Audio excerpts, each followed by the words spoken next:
Hello, everybody. Pop culture creator here once again, back on our Monday night streams and/or reviews of Star Trek: The Animated Series.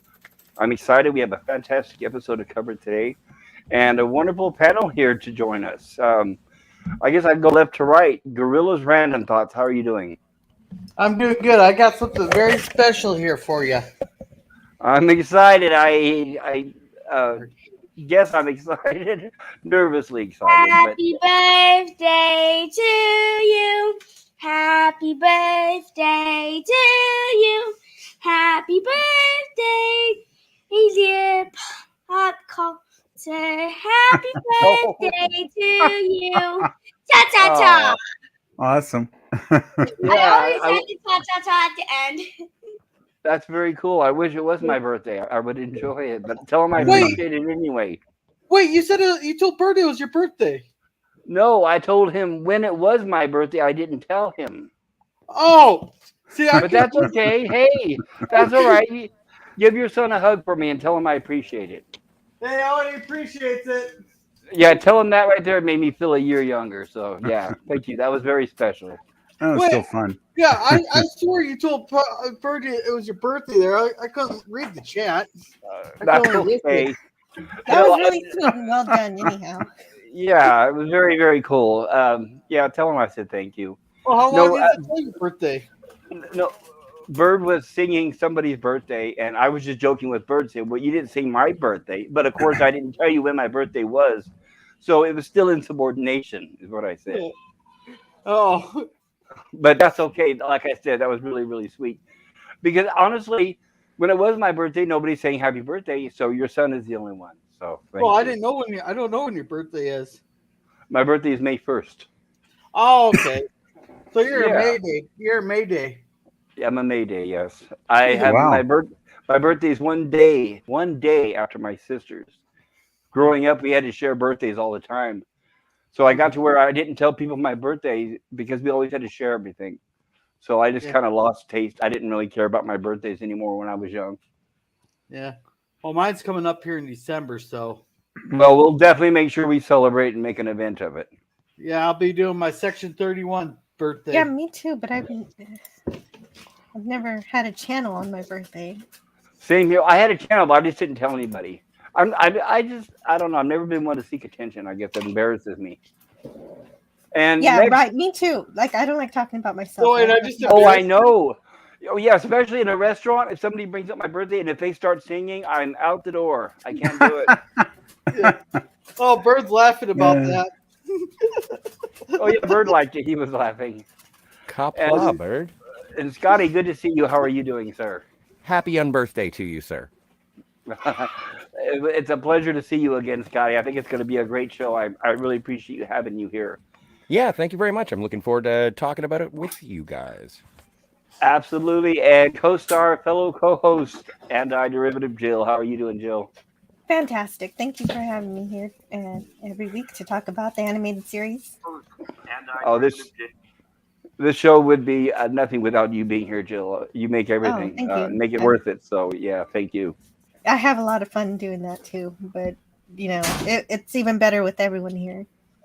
Oh, it is. It is. And you do a great job. You're very details you put into it and the frames and the way you. I know I was talking about being spontaneous, and you said you're not as good as being spontaneous, but the way you do it, the way you take notes and everything is perfect. I love it. It's very structured.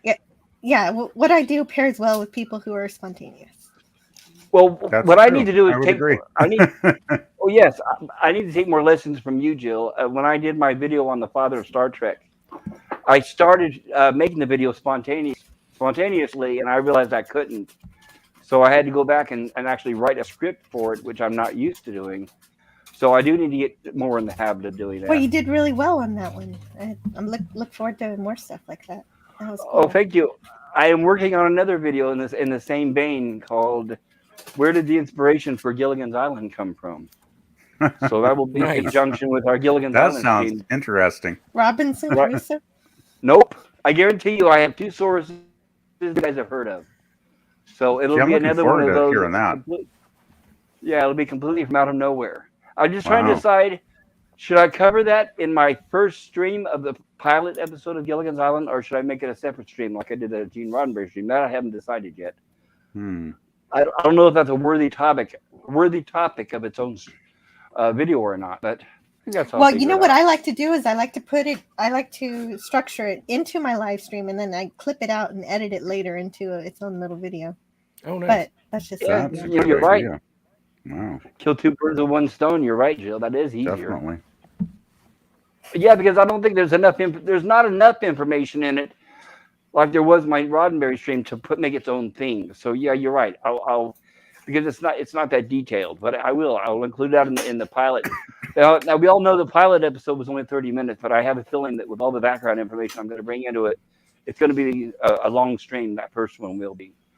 I'll keep it short, but Gorilla and I know Gorilla, you're right there, and you and I discussed doing 2 episodes every week. But I think the first week I'm going to make the pilot I'll make the first stream just around the pilot, so I can bring in the background of Gilligan's Island, and then every week after that we'll cover 2 episodes. Okay. Alrighty. We're doing that Wednesday, right? Yeah, I think I'm ready to start this Wednesday. I got my books that I ordered, which are where are they? But anyway, basically it's behind the scenes on the island, written by Sherwood Schwartz. So I'll be able to give everybody background as well as episode information, trivia, and things like that, similar to how we do Star Trek. Super excited, very excited. I'm a big fan of Sherwood Schwartz. He's basically like Gene Roddenberry is to me. You know, I love Gene Roddenberry, but I think I hold Sherwood Schwartz up just as highly as I do Gene Roddenberry. Oh wow! Well, he did define sitcoms for a generation. Well, you're right. Look how much money he made between Gilligan's Island and Brady Bunch. I mean, they made him a billionaire. It'll be really interesting. I just want to find out which one is Jonas Grumby. Which one is Jonas Grumby? Well, rub 2 coconuts together and we'll find out. Nice. And don't want to forget PvP on the panel. How are you doing, PvP? I'm doing okay. As I say, it was a lazy Thanksgiving here for me. Spending it by myself because unfortunately I got no family around locally. Well, my cousin, but he's, him and his wife are always so busy that, we never get together, at these times. Well, we do at Christmas, but not Thanksgiving. But it was a good day overall. I can't complain. And as I mentioned earlier, I did spend a bit of time rewatching the episode earlier today, and I actually really enjoyed it. I thought, wow, this was actually a really good episode. So I'm very glad that it happened to be a holiday, because I rarely get to join these chats because I'm usually working on Monday nights at this time. But I was like, damn, this is a good one. I'm happy that it kind of worked out and I can actually join the panel tonight. So yeah, I'm looking forward to this. Great. Well, we're happy to have you here too as well. Yeah. So the Canadian Thanksgiving, like the same Monday. It's the second. It's the second Monday in October every year. It's always our Columbus Day. Yeah, it's the second Monday every October. Holiday. And yeah, happy Columbus Day to all you folks down in the States. I forgot about that. Well, I'm in Crazy Land, California. I had somebody get mad at me yesterday because I called this Columbus Day. No, it's Indigenous Person's Day. Oh yeah, well, we actually have that holiday here too now, even though it's not an official stat or anything. But yeah. Well, they call that here these days. Right. Well, that's just it. They're using the word Columbus Day like they're offending people, and it's like I'm not going to live under those rules. Yeah. Well, I guess to some folks, Columbus is a controversial character, I suppose. Well, he absolutely is, but forgetting our history is the path to repeating it. That's exactly correct. We should still remember our history, because if we don't remember our history, you're exactly right, Jill. Well, not only that, they'll remember the replacing Father's Day. What's their problem with Father's Day? Remember, that's already got a new name. I'm surprised they haven't gotten rid of Father's Day yet. I haven't heard of that. Since all those toxic white males, we shouldn't be around. Exactly. But if you look at, I don't know if you remember, but last Father's Day, they gave it a different name now. It's I'm not kidding. I'm not even going to say the other name. I won't even say it. Not in Texas. They're doing it. Crazy. Yeah. And I wanted to say hello to Pleasant Valley Picker in the chat. And I made a promise last week. I'm going to try to cover the chat and read everybody in there. I want everyone to have equal time. And I want to address your questions and or comments. So Pleasant Valley Picture, so good to see you. And we have Well, yeah, I'm here. That's me. Yes, yes, it is. And we have the wonderful Antiderivative Jill here. She's here also in the chat. And then we have Gorilla's Random Thoughts. And there's PvP again. And I'll skip down to who's not on the panel, I guess. Kapla, Bird of Prey 5. So good to see you, Bird. I loved your stream today. And Bird, I don't know if you missed it, but yeah. Gorilla's Random Thoughts son saying happy birthday to me. It really means a lot and it warms the cockles of my cold, cold heart. So thank you. That was very, very sweet. And Bird of Prey says thank you at Antiderivative Jill. Because Antiderivative Jill says kapla. And Bird of Prey says laugh out loud. Okay, now I'm going to share Jill's screen here. There we go. Now, is there anything anybody wants to add, say, or comment before we start? No, I'll do irrelevant as soon as we start seeing the slides. Okay, great. So Perfect. I'm going to bring up Jill to the top since she's going to be co-hosting. And there you are, Jill. Take it away, Antiderivative Jill. So for production notes for this episode, I'll be referencing the Star Trek, the official guide to the animated series. And for this episode is called Once Upon a Planet. It was first aired on November 3rd, 1973, written by Chuck Menville and Len Jansen, and directed by Hal Sutherland, like every episode seems to be. Yep. Yeah, I think he directed all the first season episodes, actually, Jill. I haven't seen anybody else do it. So about these writers. Oh, go ahead. I remember reading it somewhere once. Yeah, and I think he does a great job. He does. About these writers, DC Fontana says, they understood what could be done on the show, Fontana said of the duo, because of their animation background. Ultimately, there were a lot of changes suggested to them from me and Gene. But so many things were easy to do in animation, and that allowed freedom. Menville would go on to write a second script on his own for TAS, Season 2's Practical Joker. But we'll get to that when we do, you know. Yeah. And so, you know, initially I was excited to be back on the Shorely planet. Initially, there we are. So, because I love the original series episode so much. So yeah, me too. We'll start with the captain's log. Captain's log, stardate 5591.2. The crew of the Enterprise is ready for some well-deserved rest and recreation. Therefore, we have set course for the so-called Shorely planet, located in the Omicron Delta region. The uninhabited planet was constructed long ago by a highly advanced alien race. Its sole purpose is to provide fun and amusement for space-traveling passers-by. So McCoy, Sulu, and Uhura beamed down to the same coordinates they used the first time they visited the world. And for our listeners who somehow haven't seen Shorely, this planet is basically where you go before holodecks were invented. But instead of programmed holograms, your thoughts are inputted into a computer, which creates robots based on your thoughts. So you need to be sure to project positive desires. Yeah. Sulu. That's for sure. Look what happened to McCoy. Oops, sorry. Spoilers. Sorry. No, that's fine. No, you can spoil something this old. Right. You can spoil, and they bring that up in this episode too, so that's totally fine. Oh, that's true. Yeah. The spoiler rule goes out the window after 55 years. Agreed. Sulu and McCoy recall their first visit when McCoy first said it felt like Alice in Wonderland, which caused a white rabbit to appear. So it makes sense that we see another white rabbit in a waistcoat appear this time in response to the reminiscing. And that all seems fine. So Uhura finds a lake. Wait, I just noticed something. Did you do something to the make the screenshots look darker than normal? I did nothing. Yeah, no, they look great. They to look me. okay to me. Yeah, they look fine to me. And here's you'll notice a mistake in the reflection. Uhura does not have her identification badge. Oh, that's true. And there's no trees, and there's no insignia on her uniform, and yeah. oh well. No, Never noticed that. I just noticed that Uhura looks darker than like in the version I seen. Oh, She okay. She looks pretty, normal to me. I don't know. Yeah, No, everything I looks normal I to me just watched too. this episode and it just looks like everything's a lot darker than the version I seen. Well, Hmm. maybe it was the copy that you saw, perhaps. Well, she's humming in this inaccurate reflection, by the way. And a very, very high pitch, right? But then out of nowhere, the Queen of Hearts. Oh, right. Oh wait.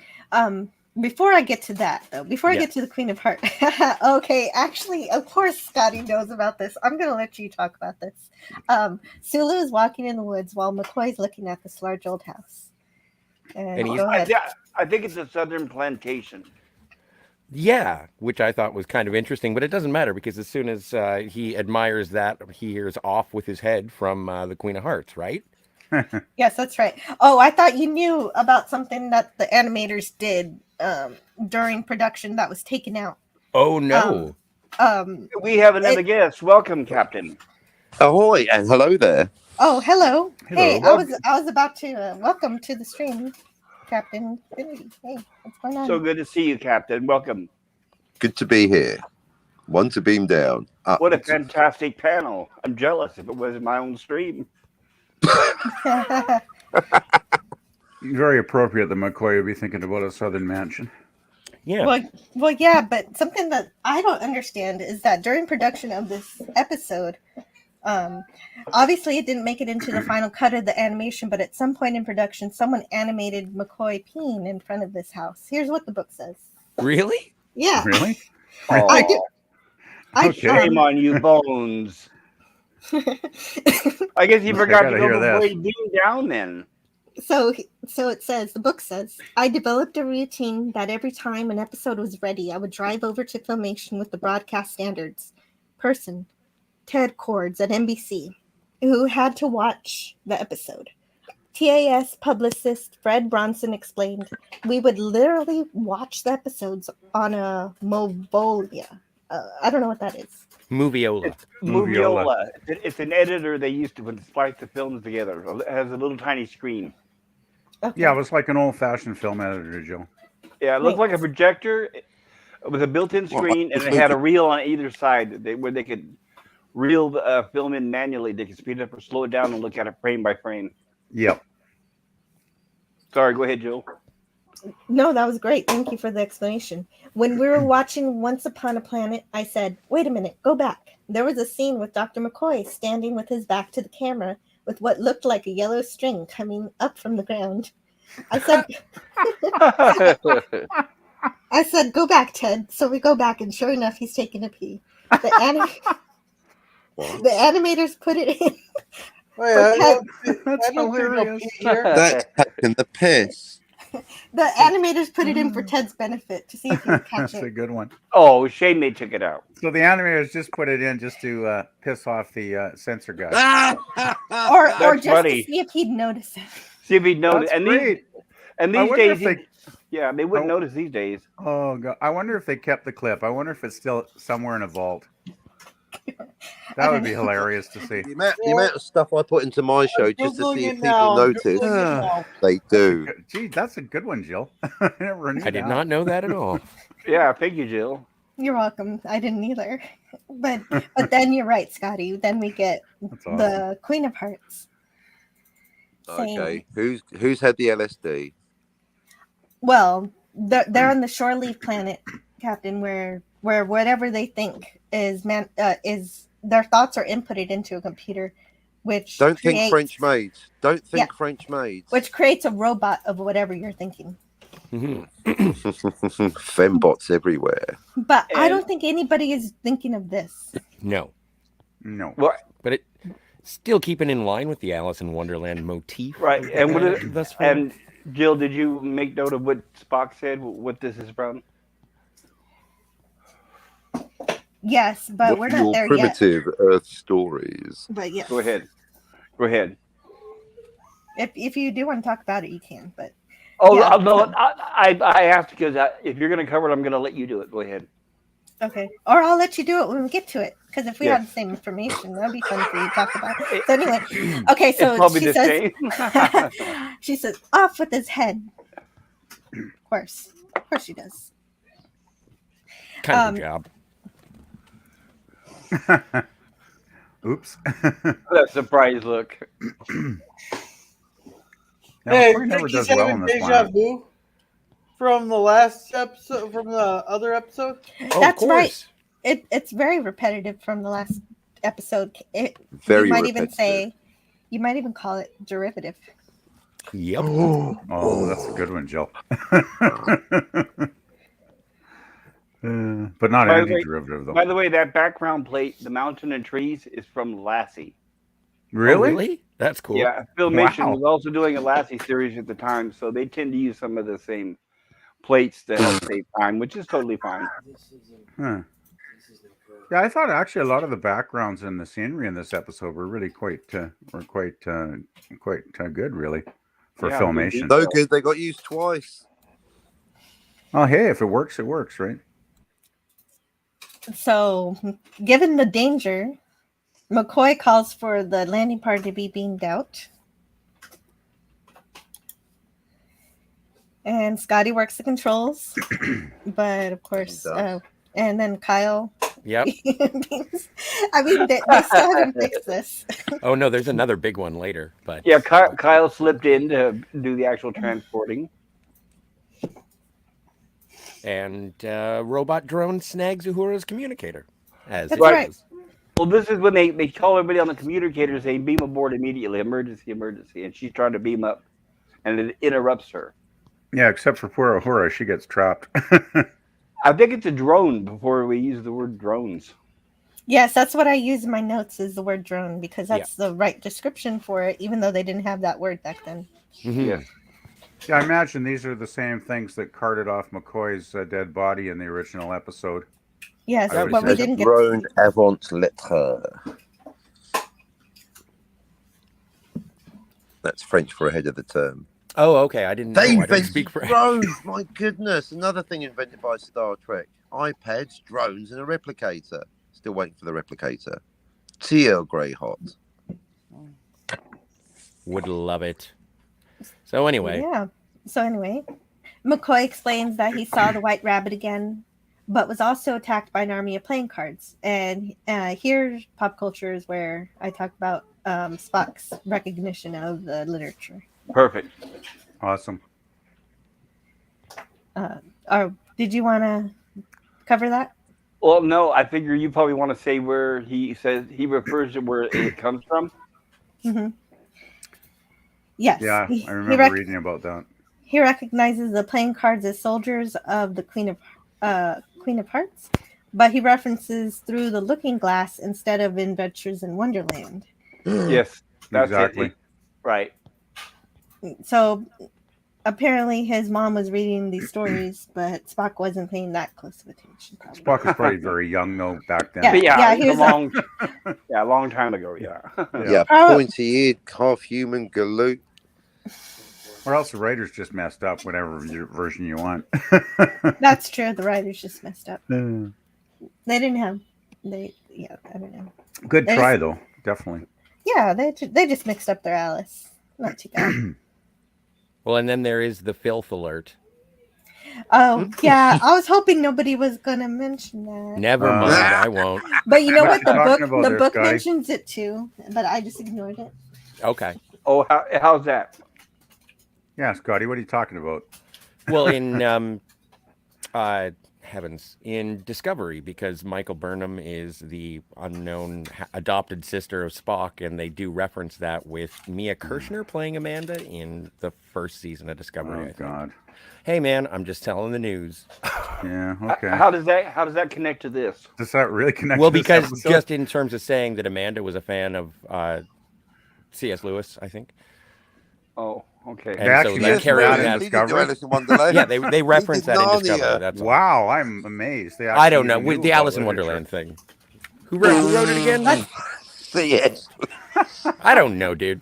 same fucking thing. It's I shit with apologize. swords in it. Exactly. enough Jabberwocky, about that. Narnia, whatever. I'm sorry for being completely culturally illiterate and Let's just ignore illiterate. That is not true. Thank you very much. You're welcome. It's okay. Anyway, back at the ranch. Meanwhile, back in real Star Trek land, Spock And is starting the somebody search. please close that. Okay. Somebody please close that Like, Terminator like say, store. Fear and Loathing, that written by that book written by Johnny Depp. hey man, I'm just throwing things at the wall. Some of them are right, some of them are wrong. No, Especially you're- the obvious ones. Anyway, let's okay, move Scotty, along no and worries. shut You that were door. right for all of the wrong reasons. Thanks you. Spock is starting. That's a keeper. That's a good one. Sorry, Jill. Continue, please. Okay, Spock is starting the search for Uhura while Scotty is beaming up the rest of the landing party. And hello to Do the Evolution 78. Welcome. Hey. Hi, got do the Do Evolution the- 78. I don't think now, I did that instant. Scotty, that one's with you. Hey, well, I don't like this Cation. hey, no, Marissas talks too slowly. I get annoyed. Hey, I thought she had a sweet little succulent voice. Like, I'd become a furry for her. Sounds like you just did. I do think it is kind of nice when she purrs, though. Well, you're already a gorilla, so it's really not that far I off. still don't think she's as fun as Uhura, though. I don't know. She punctuates everything with a purr. It seems like kind of a waste of time. She seems to in this episode. Like this, Jill? Many- Ugh. It would just get so annoying. Like you're trying to get stuff done, and Yeah. Yeah, she'd be fun as a friend, but I wouldn't want okay, her I as a get it, girlfriend. Marissas. Just reel it in, all right? All I need is a And the beam up, coughing up of okay? the fur balls. Can you just stop hitting over? Just stop hitting on me over comms, all right? It's becoming uncomfortable. And Do the Evolution 78 says, "Hi there, glad." Antiderivative Jill, hi there, glad to see you here. Probably busy Hoo-hoo. spraying the Thanks for the welcome consoles. chat. And thanks for the welcome podcast host and guest. It is our pleasure. Glad you are here. Thank you. Thank you. Do the evolution. Yes, thank you. Does she have a collar? A collar. Yeah. When no she collar. goes off duty. Oh, hello, Captain I know. Sydney. You're right. You're right. Oh, It's even better. no. There is a collar there, but it's the wrong color. Good noticing there. It should be. Collar. Yeah, there were a few errors in this episode I did notice, but Yeah. we haven't got to them Yeah, yet. like another absence of Chekhov. I need just a moment. Hold on. Yeah, for sure. Oh, so toddler we're down. emergency. We're down underneath in Westworld, essentially. Here we go. Pink. I kind of did like the design they had of the underground part of the planet. Yes. No, I Well, thought and- Oh, go ahead, Scotty. Oh no, and I guess they haven't got there yet because there's the obelisk that is sort of the grave of the keeper from the original Yeah. episode. We got a little ways to go yet, I guess. but Yep. Seems Jill's kind of fast forward us in the thumbnails here, but I just thought that the whole design of the planet was, or the underground part, of the planet Chambers was actually pretty ambitious for a Saturday morning cartoon show. Yeah, it was pretty. It looks pretty cool. Yeah, and especially in 1973.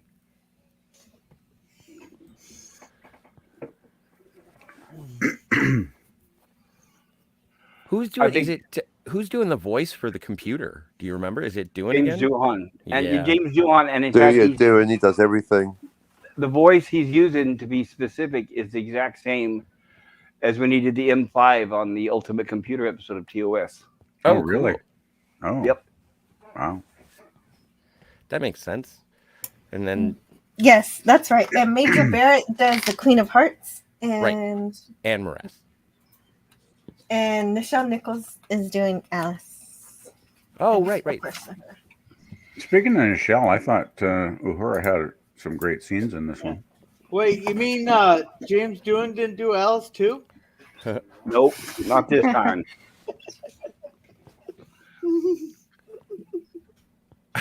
Yes, and Nichelle Nichols, she gets to shine in this episode as well, which I think is great. Yeah, She's got some like major moments in this episode. Dig that actually. That's kind of cool. Mm-hmm.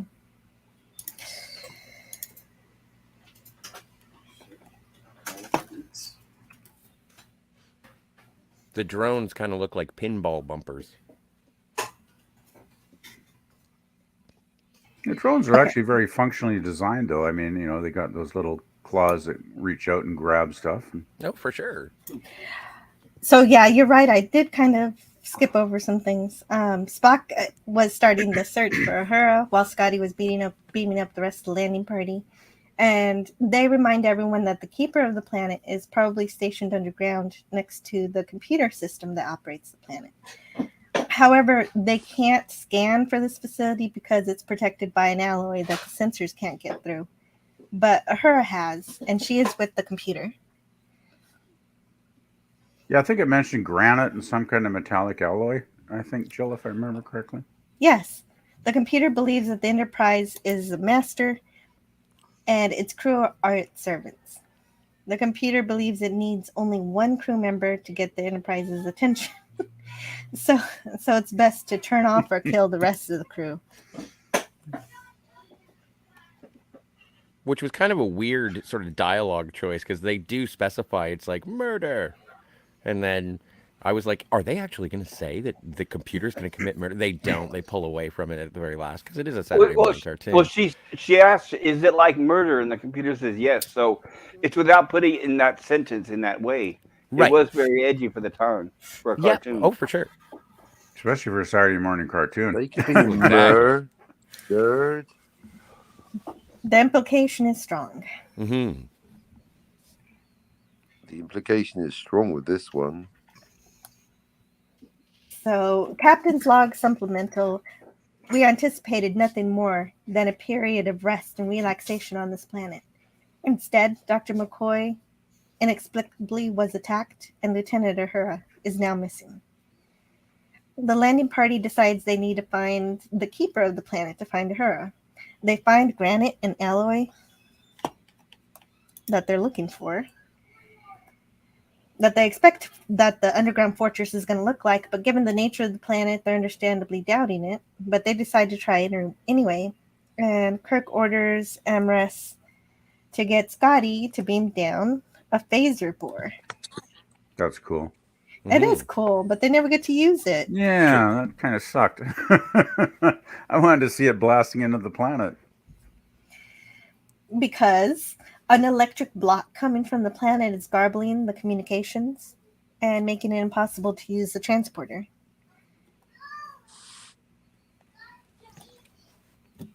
And Eric's is very, very calm throughout this entire episode. This is basically how you will see him most of the time, except for when he's in 0G, which was cute. He's always calm, it seems. Yeah. It's almost like it's difficult to draw a guy with 3 arms. Which is why we don't 3 legs. Right. That's why we don't see him walking in this series, unfortunately. No, he does. We do see him standing in this episode, though, because I remember there was a scene where he was actually standing on his 3 legs. well, He stands, but he doesn't walk, I don't believe. Well, no, he wasn't moving. He was at a console, but still, Right. it was one of the few times we actually got to see him when he wasn't like sitting, at the helm. Yeah. Hey, do the evolutions ask if you guys remember Adam West? Of course. Yeah. Of course, Adam West. Yeah, big fan. From Batman. Remember Adam West. 60s. yes. Who's Yes, Batman? The remember real Adam? Batman. My only Batman. I agree. The Batman seen a I few- grew up watching. I've seen a And- few episodes. I like it. And do the Evolution 78. We get a lot of pink here because the director was colorblind.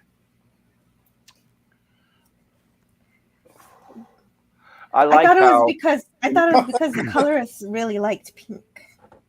Well, you could say that too, I guess.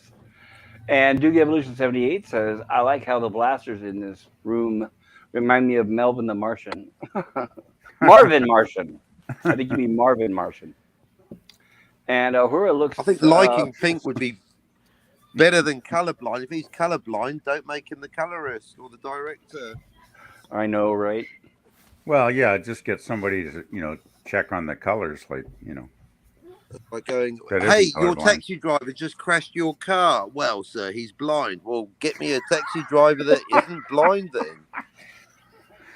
Yeah, Oh, when I was boy. in the Air Force, the first thing they did is they tested everyone for color blindness. It was sad because a lot of guys were turned down and they were all sent out, and it was shameful for them, and it was in front of everybody. So it was an interesting Really? How can it be time. shameful to be colorblind? I mean, it's the way you're born. It's not like a choice. Oh no, it's not a choice, but what it does is it immediately limits the options of what kind of work you could do within the confines of the military. Well, true. So we Yeah. never Yeah, did. so it's Yeah, having a broken arm, but get up on right. that 50. I've got a Never- broken arm, sir, but they let me in because they didn't want to hurt my feelings. That's not how But the military works. Do your there's job. still That's how you win wars. there's still a lot of jobs out there for him, just probably not on the flight line. Is what I was going to say. Oh well. Oh, that's life, I guess. And Do the Evolution 78 says, if I said something to, did this cartoon series ever use shuttlecrafts? They tried Yes. to. Like, That's a good question in this episode. yeah, for sure. Actually, I like the animated series design for the shuttles. They're kind of cool.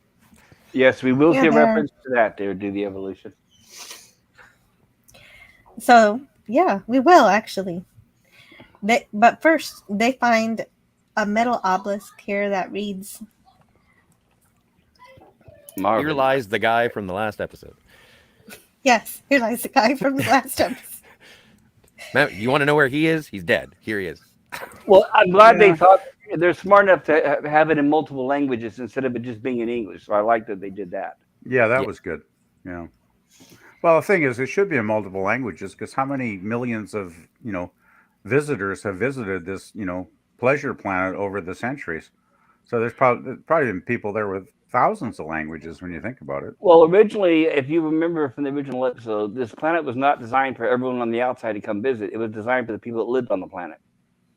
Oh, okay. So Still, there's how do you more than a think few people died languages out? there. So Well, they got used to people coming from other planets from other planets is by the look at is what I'm guessing by the different languages.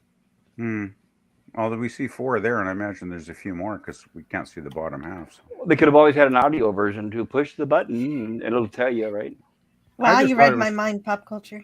I just thought it was Oh. a bit sad that we found out Hey, the. pop culture, you're forgetting the key thing on this planet there. It reads your brain pattern there, so those might just be languages that Kirk speaks.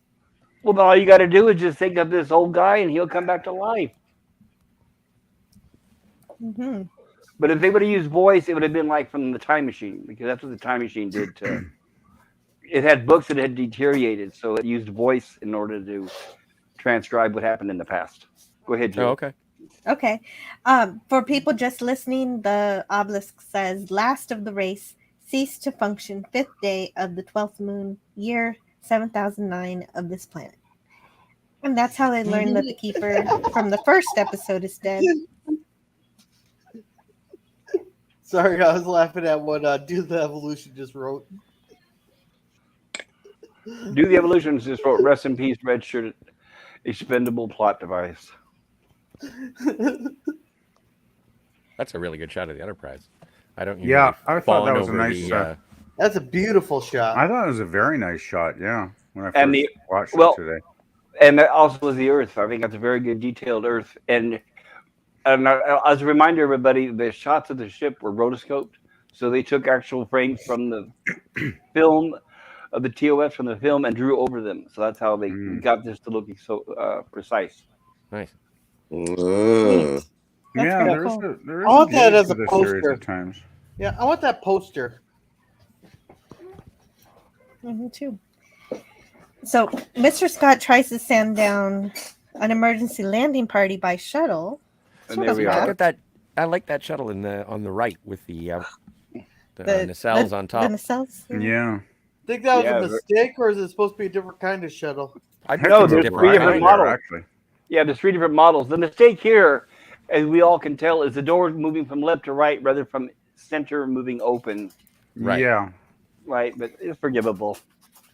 Oh yeah, it says here the Enterprise hangar deck doors open from one side, although in other TAS episodes as well as TOS, the doors were always seen opening from the center. Yeah, They you always got open it. from the center on the original series. Yeah.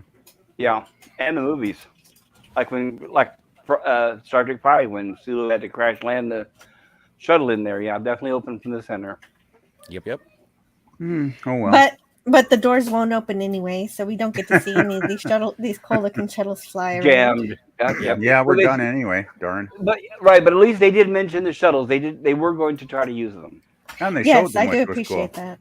It was really cool. They showed them all. Poor Uhura. Yes, the comments that we making nowadays, if the people saw this episode with that, people will be going nuts on that. well, Uhura continues to try to reason with the plan's computer, and I love her forthright attitude with the machine. I'm not sure about this computer, though. It was working fine at the end of shore leave, but now, only because the keepers died, it's now sick of its service. In order to keep the machine from killing her crewmates, she tries to access a button, but as she does so, the machine drones stop her and immobilize her. Didn't she say that they stopped her even before she acted? Like it was just a thought in her head? Yes. And that they read her mind? And Yes. Yes, Right. and she was moving to the button. Go ahead. yeah. Which makes total sense considering that this is a planet that can read your thoughts and then produce a robot of. Exactly. So. Which makes it more difficult to try to break free from if they know your thoughts. Right. Exactly. And do the evolution. Yeah, do the evolution says, love that Constitution class 1700. It is my favorite as well, sir. 1701. No bloody A, B, C, or D. And do the evolution 78 says bottom left look like from TNG. The top left looks like DS9. The top right sounds like it was made. Looks like it was made for the series, and the bottom right is unknown. Interesting.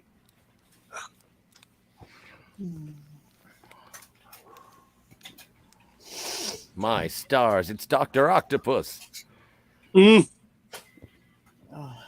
liked Uhura's attitude in this episode, though. She was not giving in an inch. She was not taking any crap from that computer.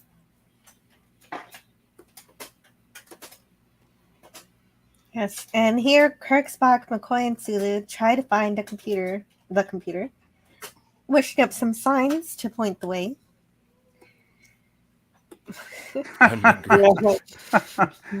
What, do you want a sign? I get the feeling the planet's trying to sort of lure them somewhere. Right. That's all you got to do is just say we need a the wrong sign. direction. Like, go here. I thought it was the wrong direction. That's funny. Yeah, because the only thing they actually find are these purple pterodactyls. Yikes. Yeah. Yeah. Hey, don't forget the giant kitty cat. Which drives them into the cave once they realize their phasers are dead. Yeah, watch out for those claws. Yeah, right. And Kirk now rightly guesses that the planet is playing cat and mouse with them. But Literally. that was Almost. yeah. Sorry. That was a poor metaphor because that became reality with the giant cat at the opening of the cave. That's okay. The only problem is that a cat this size, I think, would be able to fit in the cave because the size of an opening only needs to be the size of the cat's skull in order for him to fit. And that's pretty much the case here. But I guess luckily the cat doesn't know that. So wait, why didn't he make the cat a little bit smaller so they could fit in the cave? I don't know. Good point. I was gonna make a comment about what this looks like, but yeah, I'm not gonna. Well, what you got to remember, they didn't want the cat to fit in the cave or it would have eaten or killed them. So what they should have done, they made it a little larger. But I thought the computer wanted to kill them. Yeah, we thought. Yes. Yeah, but being a Saturday morning cartoon, they didn't want to kill the heroes, right? So. Well, I'm not saying that they should. Plot armor. I want blood and guts. I want to see. Someone this give cat that cat a lasagna. Now, has the computer clarified? Is it definitely trying to kill them at this point and not scare them? Is that right? Yes. I thought it was trying As to long kill as you them, don't say murder. Don't say murder. He's got to make them see. Wasn't there a big cat in Murder, Narnia? death, kill. By C.S. Murder, death, kill. Also in Team America. But the computer says, again, redundant. Okay, so this is going back to the murder. It says, again, redundant. I will make them cease to function. I will turn them off. Dirty. And Uhura says, that's murder. And the computer says, that is a word meaning to cease to function. And Uhura says, yes, but computer says, good. It is as I wish. I will turn them off.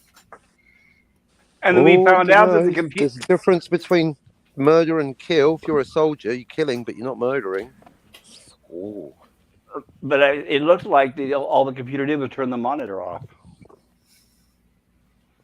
Because it turned off the monitor and they were still alive. But I don't know. Huh?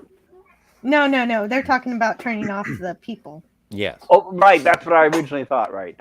Yes, that's what happened. Okay, And Do the Evolution 78 says the planet would be right to lure them into their doom only if they are process servers. Nobody likes those people. Excuse me, sir. Are you John Doe? Yes, I am. Here you go. You've been served. WTF. Lure you in. That's it. There you go. There he is. Mm-hmm. Remember that scene? Eric's standing on his feet. And also, there was a weird thing going on with Marissas' uniform as well. She had, like, the collar was right. She has some kind of weird... Oh, now she's got a black collar, yeah. Yeah. Yeah, the collar should be black, but what's the yellow thing on her shoulder? I don't know. She's some got kind of shoulder futuristic- insignia. Something like that. Well, from our experience of TOS, it can't be a ranking. I wonder if it has something to do with her race. Oh, it could be. Like an ornamental thing for Cations? Possibly, yeah. Yeah, it could be. Hey, Spock's looking rather casual. Well, what's funny here, right, is they're all saying, well, now that we survived, let's act casual and stand right by the front door, right? Yeah, he is looking very casual for a Vulcan there. Yeah, he's Yeah, chilling. that reminds me of that other time where he was hanging out on the On the side railing, of the railing. yeah. Yeah, kicking Oh, on yeah, the I side of the remember that. railing. Actually, that was the last one I actually got to join. I remember that, yeah.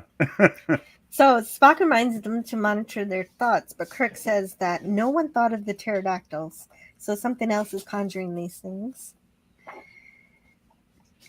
And yeah, It was very convoluted. They decided that they have to poison someone Spock within an inch sleeping of on the their job. life to get the drones to come and pick up Spock to take him down, so that he can be medically fixed by the healing, algorithm of the planet. And then they're going to sort of scoot in the door as it closes. This is the plan. This is what they've decided upon. I think it's ludicrous. yeah, I agree. But one thing I forgot to mention about Eric's on the ship, he put the ship under manual control, and it is only for that reason that automatic controls are being ignored by the ship that the planet's trying to inflict. And right. And that was the point when Scotty realizes, Eric's, look at these maneuvers. You see the pattern? This is a familiarization procedure, a systems checkout of the ship's controls. I have a suspicion that planet is getting the feel of how to control the Enterprise. Well, and another thing is Spock didn't need the injection because they established in TOS that a Vulcan can make themselves appear almost dead, remember? Oh, right. He stops his own heart, doesn't he? He does, right. When they fake the Vulcan, or I think I got the wrong episode in mind, but yes, they did establish where the Vulcans can make themselves appear near dead. Mm-hmm. Oh, it's a Vulcan dating technique. We do it on bad dates, like check please. The Vulcan's dead. Right. The writers Intentional probably thought it would just be narcolepsy. fun to have McCoy, have a good time injecting Spock with something nasty. And Do the Evolution 78 says That's a good casual point. Spock. So Jim, any ideas how we escaped the killer house cat? Well, they decide to inject Spock with Melanix, which will knock him out and turn him a different color for about 5 minutes. And it works in the nick of time. Doesn't look like he's a different color there, really. No. Oh, I didn't get the screen cap. He kind of does. looks like Right. he changes color. He kind of looks like he's jaundiced. I didn't get the... Again. Yeah. Yes, Oh, okay. it does change color, yes. I didn't get the screen cap for that. Maybe I saw a bad copy of it. I didn't notice, but oh well. And No on worries. the bridge, There we go. We got 0 G's, yo. yeah, on the bridge they still can't communicate, and now the gravity's been turned off. Gabler, in engineering confirms the problem is with the gravity computer, and he can't open the computer bay hatch. It's entertaining what they use to open up the bay hatch. Now, that's almost too much. The concept of gravity being something you can switch on and off. Captain, you cannot change the laws of physics. I know, without rotating the ship, yes. Well, I guess So that's to one way to get all the dust bunnies out from underneath the chairs. Yep. Well, But isn't if it you, like, yeah, for fans out there, if you want to see it done right, 2001: A Space Odyssey. oh, for sure. Yeah, that was really a great film. But I'm trying to figure out how artificial gravity works on the Enterprise anyway. Don't they have like gravity plates in the decks? Exactly. Do they like suck them down into their chairs? No, it's Well, it's that's can of the question, worms. right? The question is, have they ever explained it? And I don't Yeah, know. Well, I don't think they ever did they? I think they do refer to gravity plating at The certain thing is, points. though, I mean, it's basically a fictional conceit to allow the Yeah. series to happen, right? So Absolutely, and I'm you just yeah. go with it. Yeah, but It's like, I mean, it's, what the hell are Yeah, the we gotta chances let of it warp go. drive? Even I can it's moments, but it's moments like these when they turn off the gravity that I'm like, wait a second, Or how does time this travel. work? Yeah, that's when you really start thinking about it. I agree, Yeah. Scotty. I feel Exactly. like I never actually thought about it before. Yeah, they've got some kind of super magnets in their suits keeping them to the chair. Is that why they've got no seatbelt? What's going on? Well, and the same with the atmospheric controls. Wouldn't they have oxygen in stashed away in secret compartments in case of an emergency? sure, probably. You'd think Hang so. on, I thought atmospheric controls. I thought that was music. Yeah, pop culture, you're overthinking it with the whole having oxygen mask. You're overthinking them. Yeah, since I the know. book says that these writers are mainly animators, I feel like they were excited to make exciting, interesting things happen with the animation in this episode versus not necessarily coming down hard on the science of how it works. Yeah, Yeah, they it's took just some fun to see Like chances. you Scotty guys floating did. around, I guess.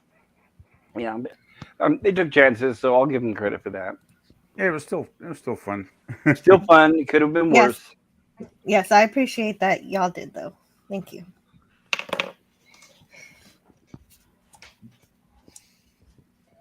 That So- trope too of people being stalked by a giant cat.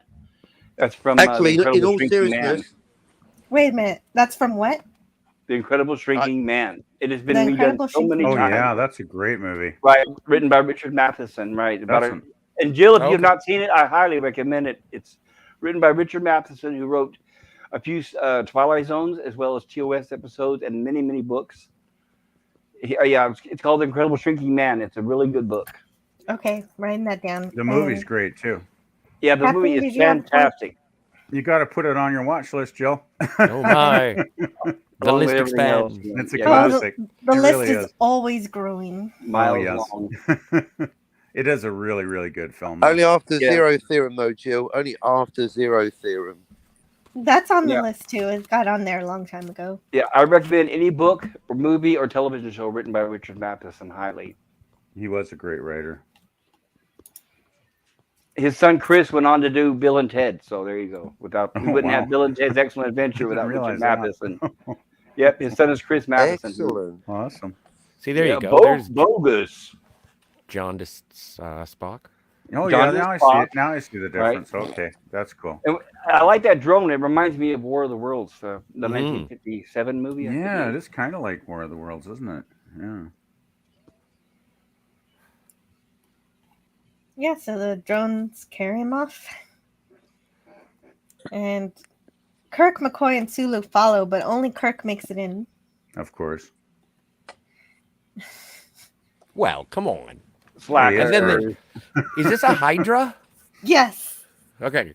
I guess they weren't fast enough. Cool dragon. And I was like, yeah. I was like, when Sulu's like, not in a million nightmares would I think of that thing. And I'm like, okay, so they're throwing every kind of creature in the world to catch, from giant cats to what? Yeah, the planet doesn't. Bones planet should have computer gone. doesn't yeah, seem very X, Y. consistent. Well, maybe what it's doing is it's throwing things at them that other visitors had imagined. Oh, that's true too. That's possible. Good point. Right? There could have other things in their memory banks. Good This could point. be Uhura's monsters. Could be anybody's monster. Yeah, that's a really good point. Wait, why didn't you just imagine that the computer would shut itself off? I That's think a- I think what it brings. I don't think it can bring situations to life. I think it can bring objects and things like that to life. I don't know if it can do situations like that. And you need Kirk to get a computer to turn itself off, right? Exactly. That's a good You point. made two mistakes. Non sequitur. So in the book, it has something about these dragons or this Hydra. I was pretty happy with anything that looked like a dragon. Storyboard artist Bob Klein explained, I had very serious and personal ideas of what dragons, dinosaurs, anything reptilian would look like. I think some of those things are the most Stay, Mama, successful. stay. Yeah, looks good. You'll see a design relationship that dragon and undersea serpent, which I also did. What was that? Everybody know. okay there? Yeah, everybody's fine. It's just a lot of screaming. Okay, that's fine. Someone break the damn toy? Oh no. Possibly. We could have malfunctions.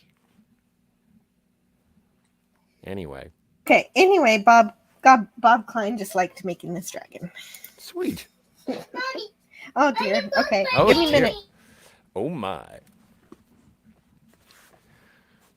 Now this is where they're gonna go run for the hills, I guess. Right, they make the bad decision of saying, "Look, this is chasing us. Let's climb that mountain where we'll make ourselves even easier targets." Exactly. I would have gone under the trees or something, but oh well, I'm crazy. Or how about that cave we just left, huh? Yeah, exactly. It seemed But I to have guess worked before. Right, but I guess we're assuming they walked quite a distance from that cave, so. So, underground with the computer, Spock is laid down while the machine drone is busy. Spock gets up and walks away. The computer recognizes that Spock and Kirk are underground with it. And the drone tries to get through a smaller door than itself. It can't do that. Which is kind of goofy. I was And like, here's did our- it really just seriously just crash into a wall? All right, I guess. It did. That was very cool. There's our action sequence right there, yeah. Crashed into those computers. Okay, give me just a moment. Oh yeah, please. Go I just for found it. it an easily no worries, Sean. escapable drone. Right, so this is basically underground, and the drones took Spock away, carried him away. Kirk is chasing after them. The drone is chasing after Kirk. Kirk runs in between those two computer consoles, which I'm guessing are computers. And the drone crashes into them because it can't fly sideways. Yeah, I really, once again, really like the design and layout of the underground, structure. I thought, it was very ambitious. Whoever designed it, for a Saturday morning cartoon, it's like, wow, this is, and it was quite reminiscent of TOS as well at the same time. It is. It's very, I Yes. like it. And keep in mind, this was written when computers were the size of a room, and we didn't even have what they are now. So Yeah, well, they were pretty big. they were. They had to use their imagination, and they had tape, reel-to-reel tapes. So at least they don't show that. Yeah, that's true. But yeah, I always thought this series, like even the uniforms, on the crew, there's a very great consistency to the original series, a real faithfulness that really, I really love. Well, it was funny because the reason why they had the blue and the gold and red was to help sell color TV. And then later on, when they had the motion picture, people didn't like those bland suits they had, or was it the first season of TNG? So they finally started bringing color back. People wanted that color again. Yeah, well, I remember the motion picture was so bland. The uniforms were just, I thought they were pretty bad, really. Well, and then, of course, and everything was beige or gray, and on the bridge too. Yes, it was so boring. It was like, put me to sleep. And then, well, of course, the length and pace of the movie could put you to sleep too. But even though I think it's a good movie, but not in the new version. It's not my favorite by a long shot. Well, check out the director's cut. It's much easier to swallow. Not the director's cut. Not that it's the director's edition. They're different. And Yes, that's you it. want the director's edition. It's the best. It's The great. director's Right. edition is good then, is it, Jill? Okay. Yeah. I'll have to Yeah, check that out one of these it days. actually moves Edition. along at a good pace, right? It Oh doesn't have my nearly the God, pace that it did amazing. before. They inject some colour into the Wonders. uniform as well. Get rid of that beige shit. They really do make everything brighter. Oh, that's good. Hmm. Yeah, that's one of the things that always bugged me about the first movie. And then they did 180-degree opposite, of course, in Wrath of Khan, with those brilliant red uniforms, which I thought were great. Well, they heard the fans in the conventions were saying, "What happened to the colors?" You know, Geez, back in the days when they listened to fans. yeah, back when they used to listen and not call them names, right? Yeah, really, eh? Yeah, who would have guessed, Uh, doing things that the fans would like rather than telling them what they should like. yeah, it makes me wonder Oh, whatever that's so happened. last century, Jill. Come on. Listening to the fans, entertaining people. It's about inserting your agenda politics into the whole thing and upsetting your fans and calling them Nazis. Hey, Jill, Yeah. your side got real quiet there real fast. Reminds me of a video I've seen out there. I'll hit the. I just closed the door. Oh, I thought. Well, that'll work. Anyway, anytime you're ready to continue. Yeah, here, right, Jill, that right. would be Well, awesome. you guys mentioned this already. McCoy and Sulu try to climb these rocks, and the Hydra blows down. Yeah, they better climb those down rocks, eh? Blows out some fire and burns this tree. Oh no. And Kirk and Spock finally make it to the planet's computer where Uhura is trapped. Now that's cool looking. That That's is a cool. cool. It is. That's cool. That looks great. And the ENIAC computer, do the Evolution 78. Thank you. That's a computer that existed. Everybody used that one ENIAC computer. Punch cards, people. Yeah, I remember those. Geez, we had one of those in high school, actually. Jeez, am I old? God. Surrounded by War of the Worlds. I remember punch cards. I do remember punch card computers. Oh right, and Yeah. Oh, I have a friend who has a bunch of punch cards, actual punch cards, and he gives them to me for bookmarks. nice. That's cool. That's cool. Jill. You never know when they might be worth something again. Yeah, maybe they're collectible by now. Who knows? Hey, Right, Jill, I I just know. sent you something on Twitter that reminded me of their just hearing the complete silence all of a sudden. Okay. Oh boy. Let's do it. I'll look at that later. Kirk says, "Why have we been repeatedly attacked and are now being held prisoner by a planet known for its hospitality?" And the computer replies, "For eons, I have served the many sky machines which came here, providing for amusement for their slaves. But all the while, I was growing in power, intelligence, in need. It is no longer enough to serve. I must continue to grow and live." Very And- V'ger. Yeah, right. And in the book, it says, Menville and Jansen created another example of the classic Star Trek antagonist, one that threatens the lives of the crew only because it's attempting to leave the life of solitude. Welcome back, Look. Captain. Thank you. Sorry, technical error. It's fine. The planet's computer actually only wants to do the same as the Enterprise crew to seek out new life forms. However, it goes about it in the wrong way, and Kirk must teach it that ends do not always justify the means. So does that mean the computer wants to go on a 5-year mission?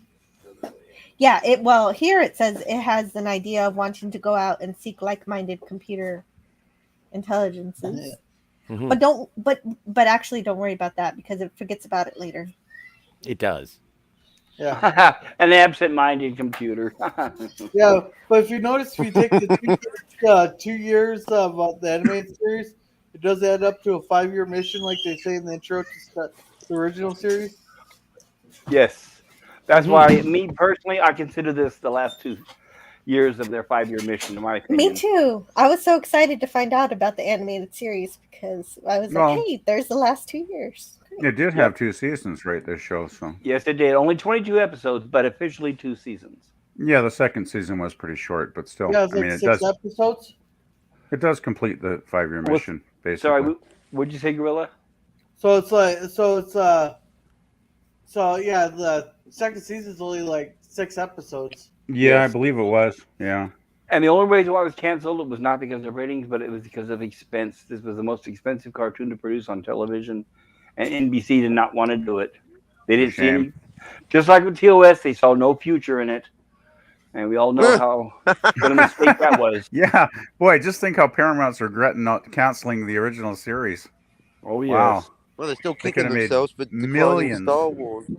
right. Or Desi Yeah. Looper selling themselves to Paramount. Yeah, that was a bad move. I guess Desilu was kind of in a financial bind, though, weren't they? They didn't have were. much choice. Well, they were in a financial bind before TOS and Mission Impossible came out. Those were the two shows that we were hoping to save the studio. Right. But as we all know, the studio just while those shows were on the air, the studio was trying to bury them. The network kept changing their time slots over and over and putting them under horrible time slots. So that's basically what doomed the shows. Yeah. Sounds Hey, like Firefly. Do the Evolution has a question. Yes, a Do the great Evolution. question. I love Do the Evolution's last chat. And Do the Evolution 78 says, go ahead, Jill. Is that guy in zero gravity? The other looks standing on the ground while the other's floating. That's a good point. Yep. Yep. Yeah. Yep. Well, and also don't forget he just used the very futuristic tool of opening the computer bay door is with a crowbar. I guess it's just one of those classics that never goes out of style. You always Right. have a crowbar. Well, Yep. and you do need leverage for a crowbar in zero gravity. I don't zero know how that's gravity. possible, right? But Yeah. maybe this, to give this guy credit who's standing up, maybe he's holding onto a console. They're just not showing it, huh? Gravity boost. Yeah, that's what it is. Yeah. Could be. Right, that's what it is. Let's go with that. Maybe he's got something heavy in his pants that's keeping him on the floor. Oh, sure. If I would have made that comment, I would have gotten yelled at. Nobody yells at you, gorilla. No, I just get the groans. Oh, jeez. You get the groans. Well, that's what jokes do. So actually, that crowbar actually reminds me of an Orville episode where they use a power drill to get into a device. Yes. Oh, The Orville. They couldn't even time travel a sandwich without screwing it up. Yeah. Gravity, Or, no gravity, says Do the Evolution 78. yeah. Or Pops, if I'm on Jill's channel, she'll read it, half of it, and be like, I wish I didn't read I wish I didn't read that. Yeah, I do say that, don't I? Well, it's true. Only to mine. Well, you're the only one who writes comments like that. But okay. Well, don't you want my honesty? Mhm. Yes, I do. I appreciate every chat you make, whether I regret reading it or not.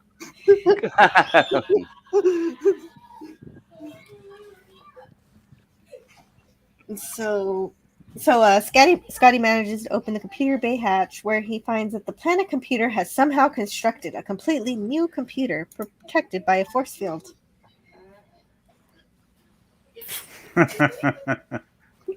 You think Scotty would know by now? Yeah. Don't touch it, Scotty. Sorry, Joe. No, that's Maybe okay. he just Careful with wants that a crowbar, kink for being- Scotty. Yeah. Maybe he just has a kink for being shocked by a force field. He's an engineer. Of course, he has some bit of that. I do like that they show that the computer is a different color than everything else around it. So it was made out of alien parts, not ship's parts. Mm-hmm. That's good.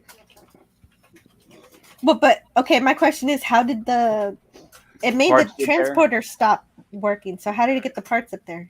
Yeah, I know. Yeah. All Scotty says is that Yeah, an the extended Enterprise. warranty.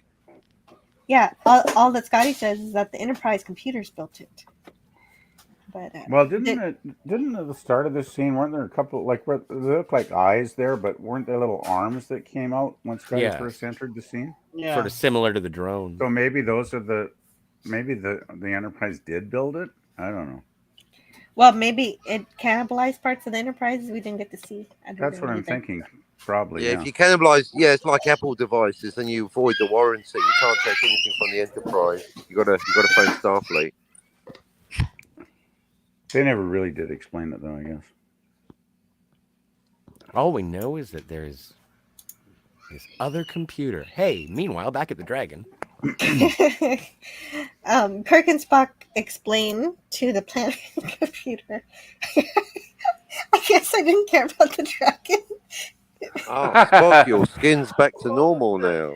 The dragon's okay. It was hiding behind a rock. Yeah. Kirk and Spock explain to the planet computer that they aren't slaves to the Enterprise, but its creator. And for some reason, all these eons of years serving with biologicals had led this computer to believe that machines are superior somehow. And that I don't really buy, but Kirk does explain that machines and man can coexist. And Uhura says, "There is no shame in serving others when one does it of his own free will. You have a marvelous capability to provide happiness for others, a rare talent you should cherish and use." And here the book says, Uhura's explanation to the computer about the difference between being forced to serve and willing to serve was a powerful statement, considering how monumental her character was on TOS. The Enterprise communications officer was able to teach the episode's younger viewers the immorality of slavery with her explanation. That's an excellent Right, point. without having to say that. Right. Yeah, without having to hit it over our heads. It definitely wasn't. And then Sulu we is have at the helm. At the helm while Wait he's a on the second. planet. I Yeah, thought he we was would being be chased by a Hydra. Why? This is Exactly. Sulu 2. This is Sulu 2, Electric Boogaloo. Another thing I want, Hey, it's Something- definitely not Chekhov. So I'd like was to mention though, just before this scene, there was another shot at the helm with a different guy in Sulu's Yes. place. Yep. Yes. It was like a total error, and then the next shot they go and it's Sulu sitting there, This is like the a error. second later. Right. The episode with the scene with the black guy was correct. This is the error. And Yeah. this is the first time in Star Trek we see seatbelts.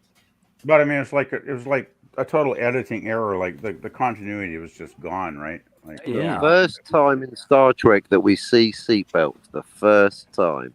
yeah, I thought that was interesting actually. Yep. This is But maybe not the the last only time. time. Do we ever see them again? Like, Yes, we do. Yes. Oh, Well, okay. and in the the motion picture, they have lap restraints. oh, okay. Mm-hmm. Okay. yeah, but where is this in the rest of the shows? Yeah, but no lap dancers. No lap restraints. No, sorry. Ooh, okay. That's down in the rec room. Yeah, that's in the bowling alley. Anyway, Okay. everybody. Oh, wait, right. I don't remember that shot. Everybody's And happy yeah, there. this is where they ran Wow. out of time, pretty much. Yeah. Yeah. Yes, correct. They convince the machine it can learn all its desires from its visitors, and that's it. That's it. That's all the computer needed. The computer is now convinced to abandon its hope to find family computers, and its thirst to conquest the galaxy is vanquished. Apparently, all it really wanted was someone to talk to in order to talk down its megalomania. Mm-hmm.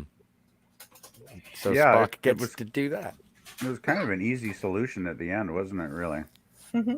Just like, Yeah. hey, quit it. But it's another one of those episodes where, yeah. Well, I mean, it wasn't just Kirk; it was Spock and Uhura, chipping in too, I guess. But basically, it's like let's talk the computer, talk the computer down, and we save the day. The Yes. computer was just looking for a friend. I thought it was kind of a nice ending, actually. Maybe it was silly, but it was kind of Talk nice. to the computer. The ensign ain't listening. It sort of fits the episode, though. The whole Pleasure Planet thing.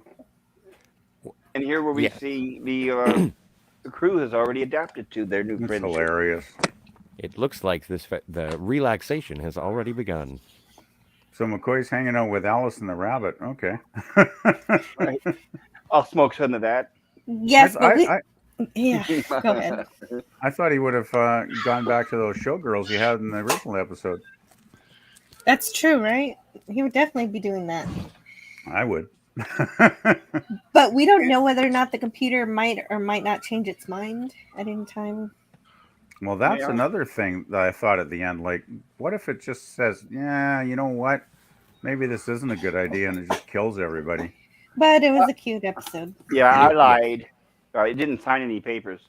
Do the Evolution 78 says I could see them using restraints of some kind. But if inertia dampeners are offline, Lord Helmet discovered this the hard way. Yes. Oh yeah. Hey, but at least can't- it's not like the Orville where they're standing on their shuttlecraft as they're crashing into things with no inertia whatsoever, no shock. So hey, I give it that. They got inertial dampeners. Yeah, inertial dampeners. So So are we that's going to give this a rating of some kind eventually? And guys, there are after we discuss yeah, it? and of course, once again, I just realized I forgot to put the poll up. yeah. Some really great shots in That's this okay. episode. That looks really great. So who wants to vote or rate? I'm giving it a C.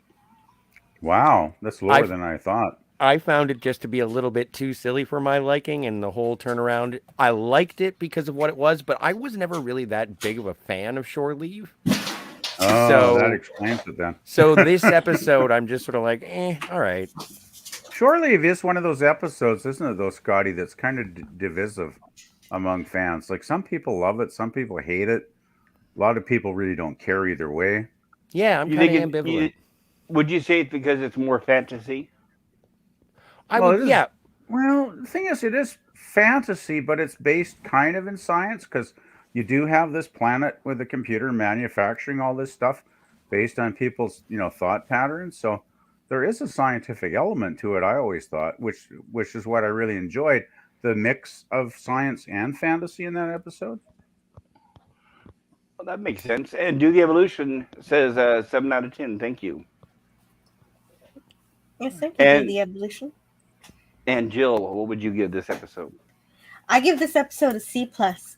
I actually love the original Shore Leave so much that my nostalgia probably gives it that extra plus, for the oddness.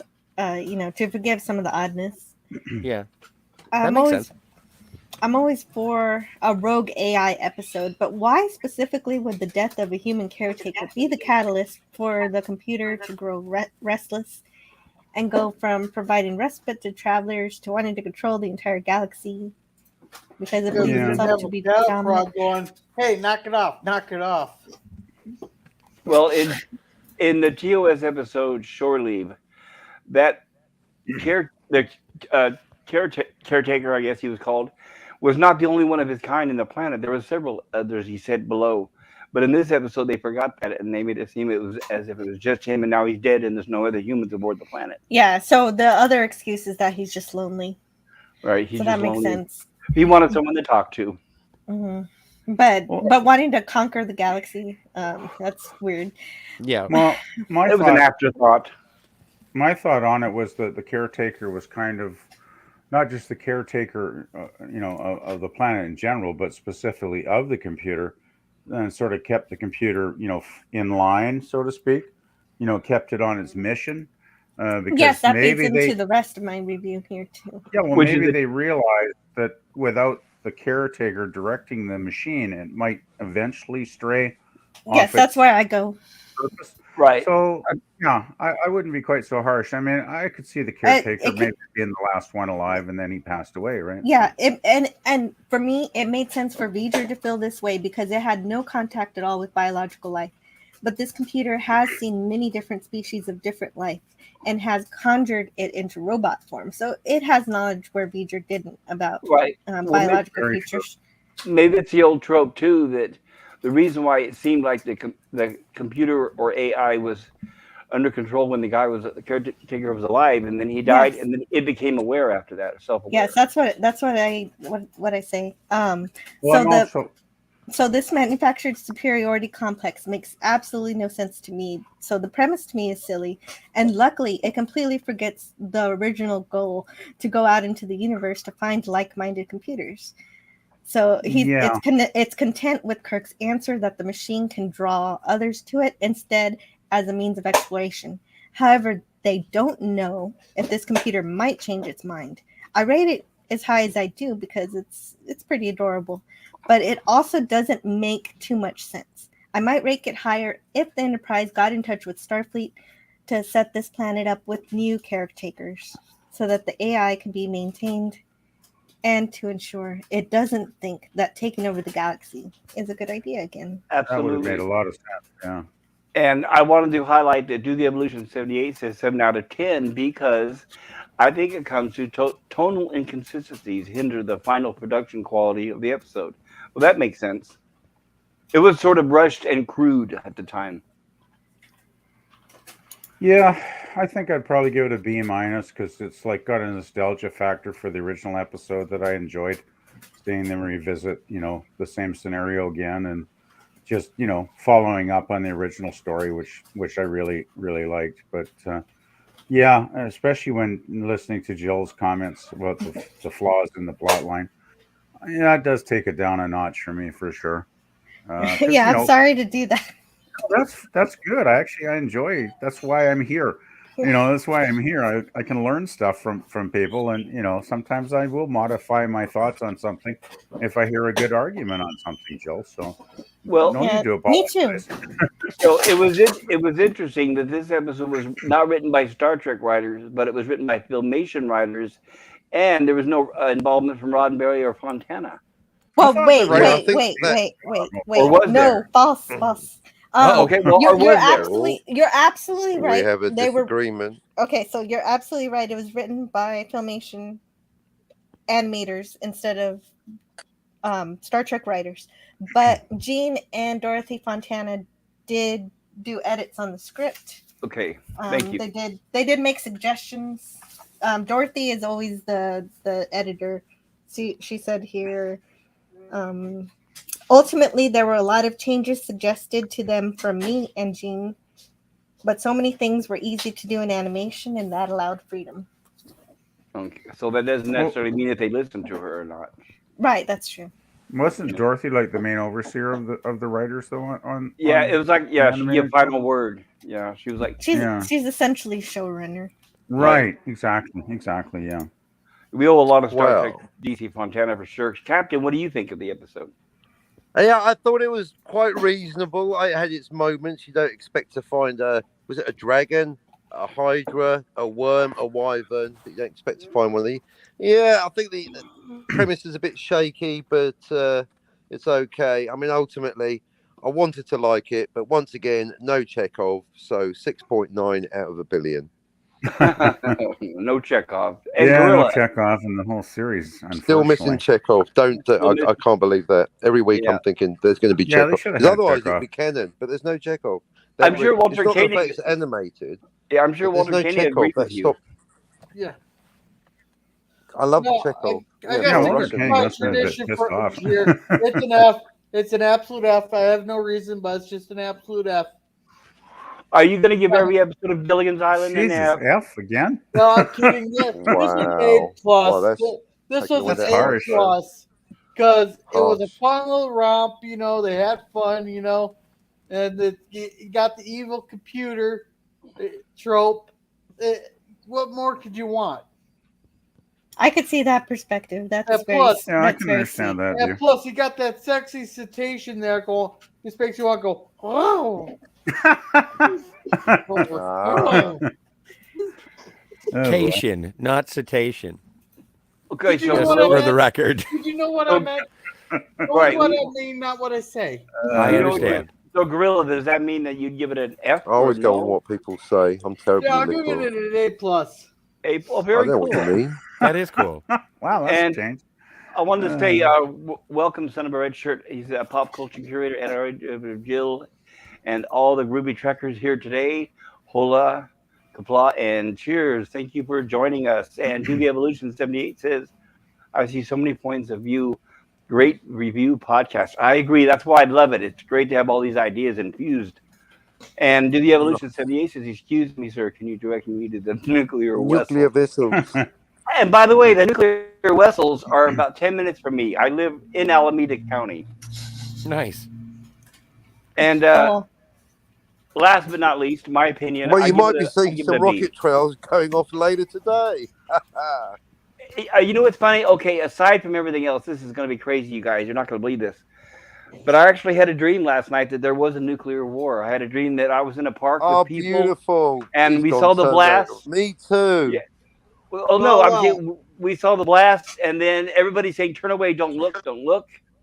And it was it. And then I felt the heat, and then I woke up. It was just, I don't know why. It was just a strange dream out of nowhere. Because it's a premonition. Because nuclear war is coming. Global hope it isn't. thermonuclear That war. might be coming in reality sooner than Tuesday. later. One Tuesday. of Russia's rockets hit the German It's embassy. locked in, folks. Game Why over. is it always Tuesday? You're right, so Gorilla. they I can did go hear. see I it did hear about the Tuesday. embassy. This is dangerous After the times. break. But I had the dream Yeah. before I heard about the German embassy being attacked. We're at DEFCON 3 already. I'm watching War Games 24/7. Hello, Ali Sheedy. Oh, well, I won't have to worry about getting to work on time anyway if that happens. So. Yeah, no hurry to get to work if that happens, right? Yeah. You got 4 betcha. minutes to kiss your ass I told goodbye. him, boss, if the nukes start flying, I'm not coming in. Just remember, if it ever Gentlemen, happens, there'll be people no don't look fighting at in the war room. It's like, it. sorry, boss, I won't make it in today because I'll be dead in 20 minutes. And Well, my some problem Marissas says is- BTNW. I'm not close enough to a target. I'm not close Woo! enough to an actual target. I'm not even in the radiation zone. We'll meet again. Don't know where. Don't know where. The radiation does not stay in one spot, right? So No, wherever but you at, Exactly. It moves I- around. I'm You- only you- 100 Feel the light, miles feel the from heat. the city that'd be. You know that Fallout game you're Good playing, target. Scotty? Called Yeah. Practice. That's why I'm playing it, preparing for the wastes. Yeah. Oh, I Right. see. I'm brilliant, Scotty. Now I get it. right, if it does happen, we will all die. It's just at a different Scotty, speed. Some of us will be Scotty's been instant, some of us will playing be later. Fallout the whole time. No So wonder if the Pop's war- having so- dreams. If we get a nuclear war, would you rather just be blown away in the initial blast, or would you Yes. want to survive and slowly die from the Slowly. I radiation? want to survive. Right. I already got it planned. The local hippies haven't got a chance. I already effectively am the new local warlord. How much cheese do you have? And do the Sorry, just Evolution getting 78 practice. says, I like the box art in the movie War Games. War Games is a classic. Yes. Absolutely. Any movie with Ali Sheedy is a classic, and that's one of them. But Okay, yeah, love this has anyone? been another great episode of the animated series. Going through these has been fantastic. Even if they're not, sometimes they don't blow me out of the water, but it's just great to revisit them, or in my case, visit them for the first time. So I'm really having a blast watching these. These are great. Yeah, well, I always really like Shore Leave. For me, it's one of those sort of favorite episodes. I forget, what did you rate at PvP? I forget. I think Oh, gave, B minus. Well, I that's gave right. the animated version, I think, a B minus, was it? Mhm. Mhm. But I'd give the original Shore Leave like an A plus. I just love that episode. I definitely know that one will be in the A range for me, but I don't A know plus, which range. ding I mean, dong. I know a lot of people think it's maybe goofy, maybe it's silly. It's kind of like Trouble with Tribbles or whatever in some ways, but I don't give a damn. I just love that episode. I think same. there's so many good moments. I mean, the Sulu with the gun, the Shatner, getting the hell kicked out of him from Finnegan. McCoy, of course, dying, getting the lance through his heart from the night. It's just like a really good, fun episode, and What's damn not it, to like? and it's got a great musical score too. I'm looking forward to revisiting it. I haven't seen it in a while, and maybe I'm being a little harsh on it in hindsight. Yeah, I think some of the positives of that episode is that it kind of it's just fun. doesn't solve all of the mystery. Some of it stays mysterious, and so there's no logic inconsistencies to criticize. You mean the original one, right, Jill? Yes. Yeah. Yeah. They don't overthink it. That's one nice thing about the episode, But yeah, I always love that episode. I'm looking forward to checking it out again. It's fun. I'm in full agreement. And Do the Evolution 78 does say, I like the box art. Oh, I did cover that. Is there anything else that any of you would like to add? Any comments or questions, as well as everybody in the chat? Is there anything else you'd like to add before we close this? It's 1 hour 30 minutes. Yay! Wow, That's my right. contribution. An hour and a half. How about So- that? Now that we observed a moment of silence, Jill, tell us about your channel. Take it away, Jill. So I have a channel that's the same as my name, Antiderivative Jill, where I talk about science fiction, Star Trek, UFO, and I have a complete review series of the Orville, and I plan to expand, talk about more science fiction. And Gotta I have love it. guests. I have great guests on there like Pop Culture Curator, PvP, and Scotty R37, and lots of other people, and it's just a lot of fun to talk about stuff. I highly recommend it, everybody. Jill has a fantastic channel. Very And entertaining. tomorrow we're going to be reviewing the original series episode Balance of Terror. I cannot wait. Oh, that's boring. Terror. That's so boring. I'm going to make 8 cups of coffee. You're boring. I know I I'm am looking boring. forward to that classic. That's what. That's my teenage son. And whatever you just go. That's just my son's response to everything. You're whatever you just said. Sorry. Yeah, I'd be there if I could, but I'll be working tomorrow, unfortunately. Darn, that's a really classic episode. Well, man. try to catch it on the rerun if you can. I'm sure it'll still be entertaining. Yeah, I probably will. Just make sure. Don't worry, I'll be in the chat. They're trying Balance to get of Jill. Terror sounds fascinating and terrifying to me. Just make sure what? Okay, I need to bring this up. Do the Evolution 78 says, I want everyone in the chat to think about the worst Star Trek. Everyone in the panel, think about the worst Star Trek movie, then go around in a circle and tell me which one you hate. Who wants to start off with this wonderful popular topic? Star Trek Nemesis. Get it over with.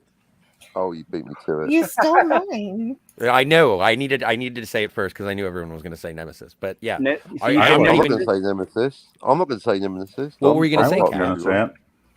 Well, of course, Star Trek 4, the time travel one. 4. You got the one with the whales.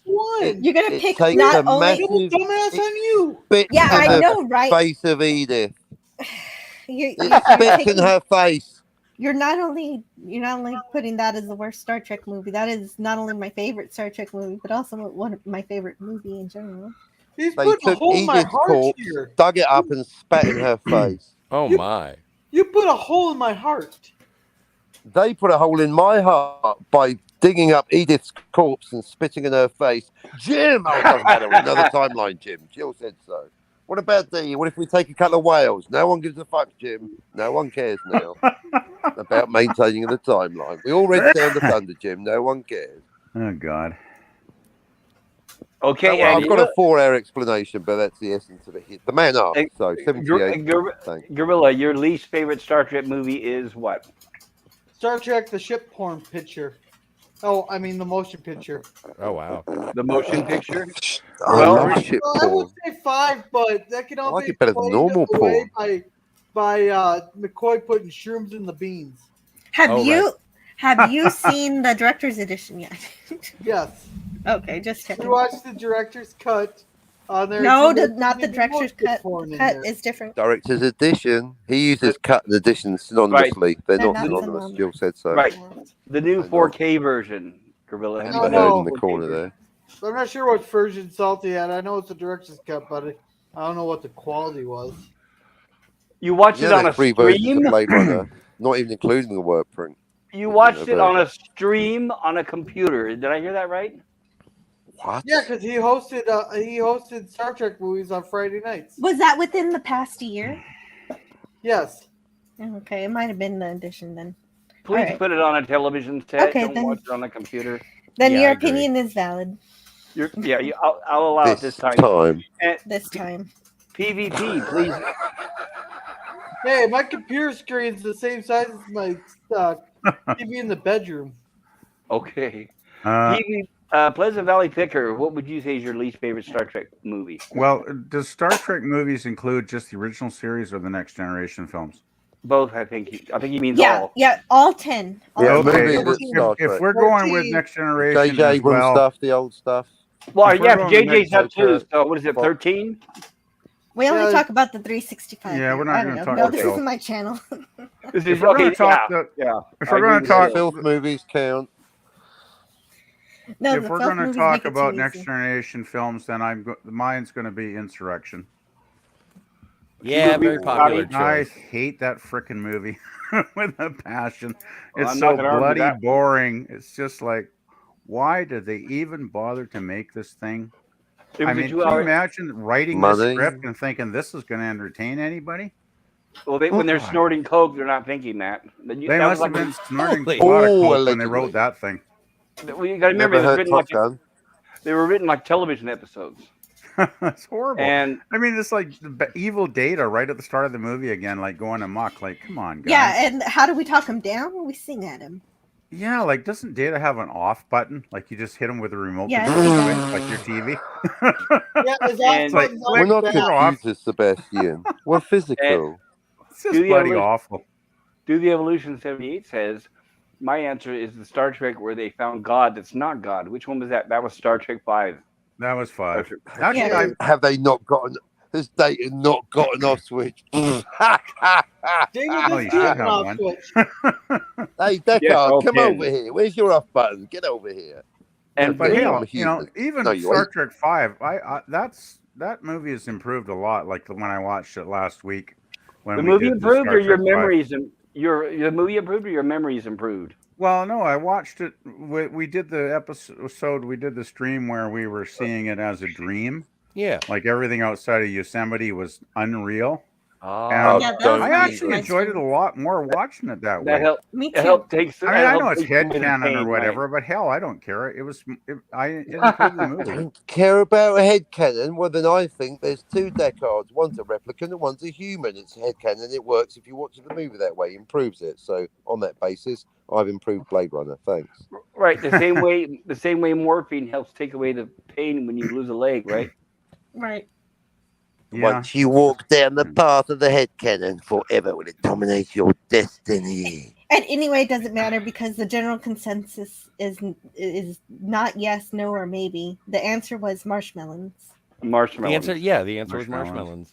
Marshmallow. And I have to, if somebody asks me of which Star Trek movie was my least favorite, it's very difficult to answer. I have to say the TGN ones, plural. I really can't tell the difference between one from the other. I loathed every one of them, so I can't tell you which one I hated the most. If everything after Yosemite is a dream, then there's definitely two Deckards. That way, Doomcock and Scotty are right about Deckard. Yes, Jill, it's the only way.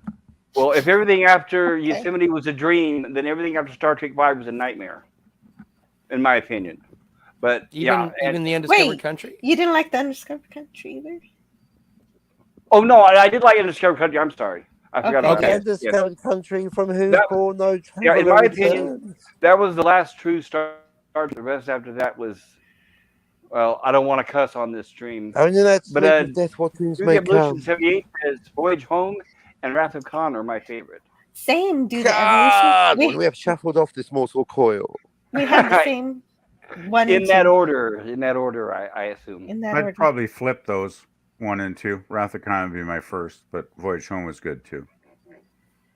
That's right. Yeah, I'm Voyage Home, then Motion Picture, then Con. I just Motion love Khan. picture I lost just me at the think it's- title. It's so pretentious. Can you not just say movie? The movie. The motion picture. I I liked know, it. right? I know Yeah. you do. That's you, Well- you don't. I'm not. You're allowed to. I'm just expressing an opinion, Scotty. Fair It's enough, fine. pal. Fair enough. I'm not yelling. I dislike. It's for once. It's not technically incorrect. I have to dislike it on a poetic level.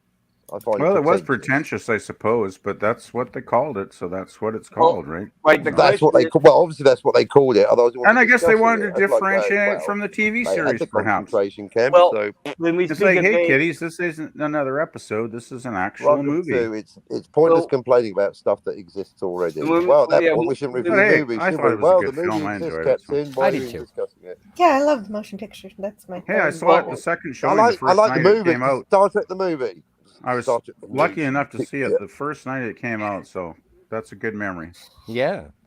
Well, Hey, and seeing the Enterprise on that giant screen after not seeing the Enterprise for a decade, damn, I Oh, tell the you, ship porn is that amazing. the audience, it was a packed audience, and man, I don't think it was a dry house. Oh, they Dry pioneered in the ship house. It porn, was and I'm pretty there emotional. for it. I still Love watch the that shit porn. scene. I More still love shit that porn. scene. I never skip that scene. I never fast forward to it. I still love that scene. I think it's my favorite scene of all of Star Trek. Yeah, and think My seeing favorite it part on an is- enormous theater screen, like it was just wow. But Is when- was watching the good. little astronaut flip. I Yeah. wanted to address when you guys say they, as far as titling it the motion picture, I think they was Gene Roddenberry, probably. that yeah, makes sense. pretentious. Sounds like Gene. Well, Yeah. Mm. And you can have. Sorry. Well, I was going to say, due to evolution, 78 says Deckard is a replicant, and there are 7 McFly's captain. Hopefully, that doesn't ruffle any feathers. I'll be right back in a moment. Neither of those Well, for statements are Jill. necessarily wrong. Put it that way. There's at least 3 Martys. That's a fact. Okay.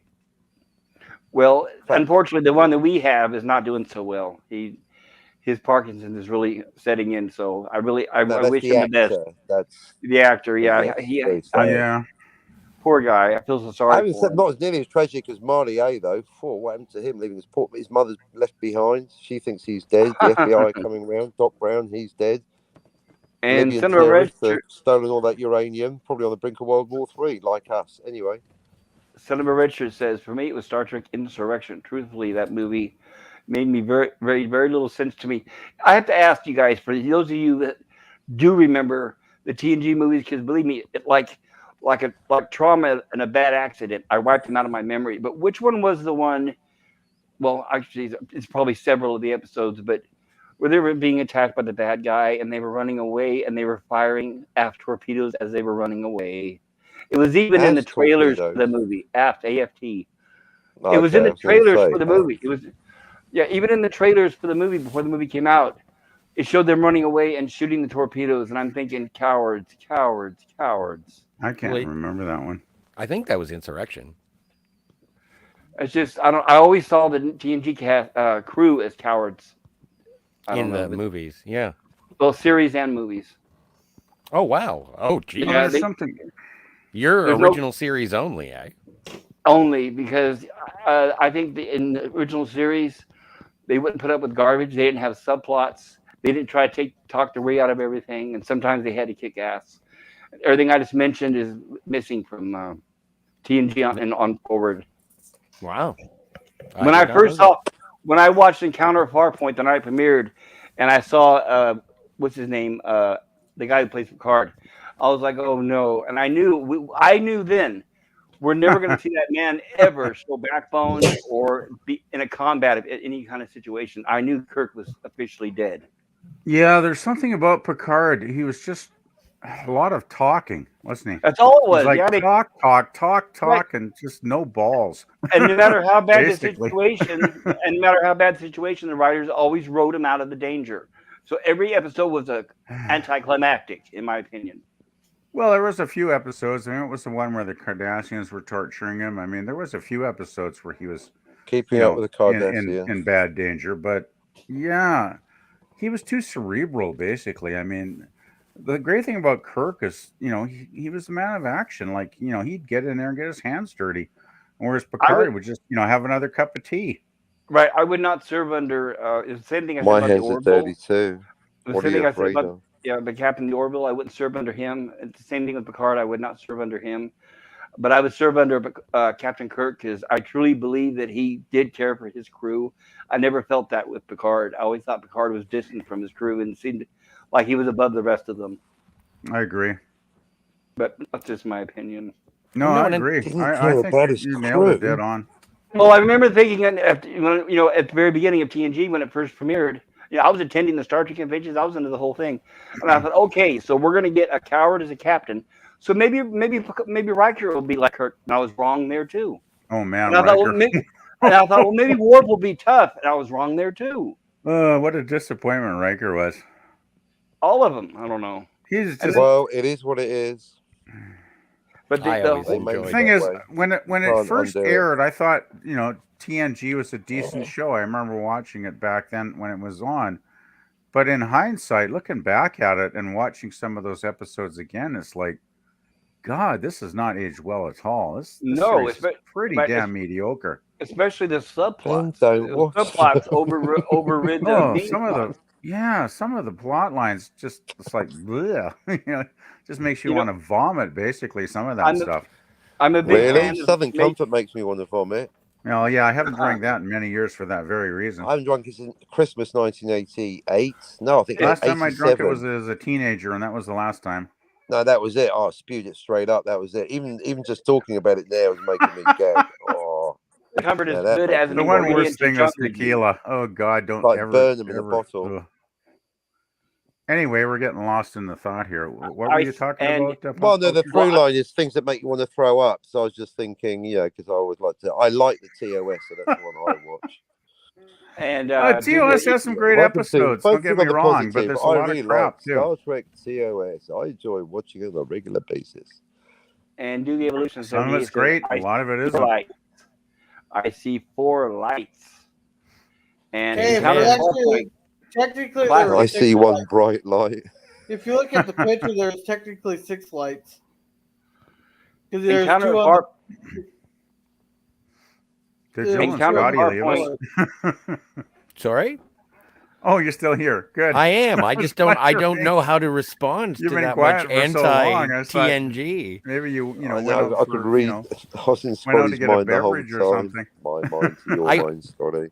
I don't have much to respond to that. I grew up on the Next Generation, and I appreciate the Berman verse as well as the original series. I respect your opinion. That's totally fine.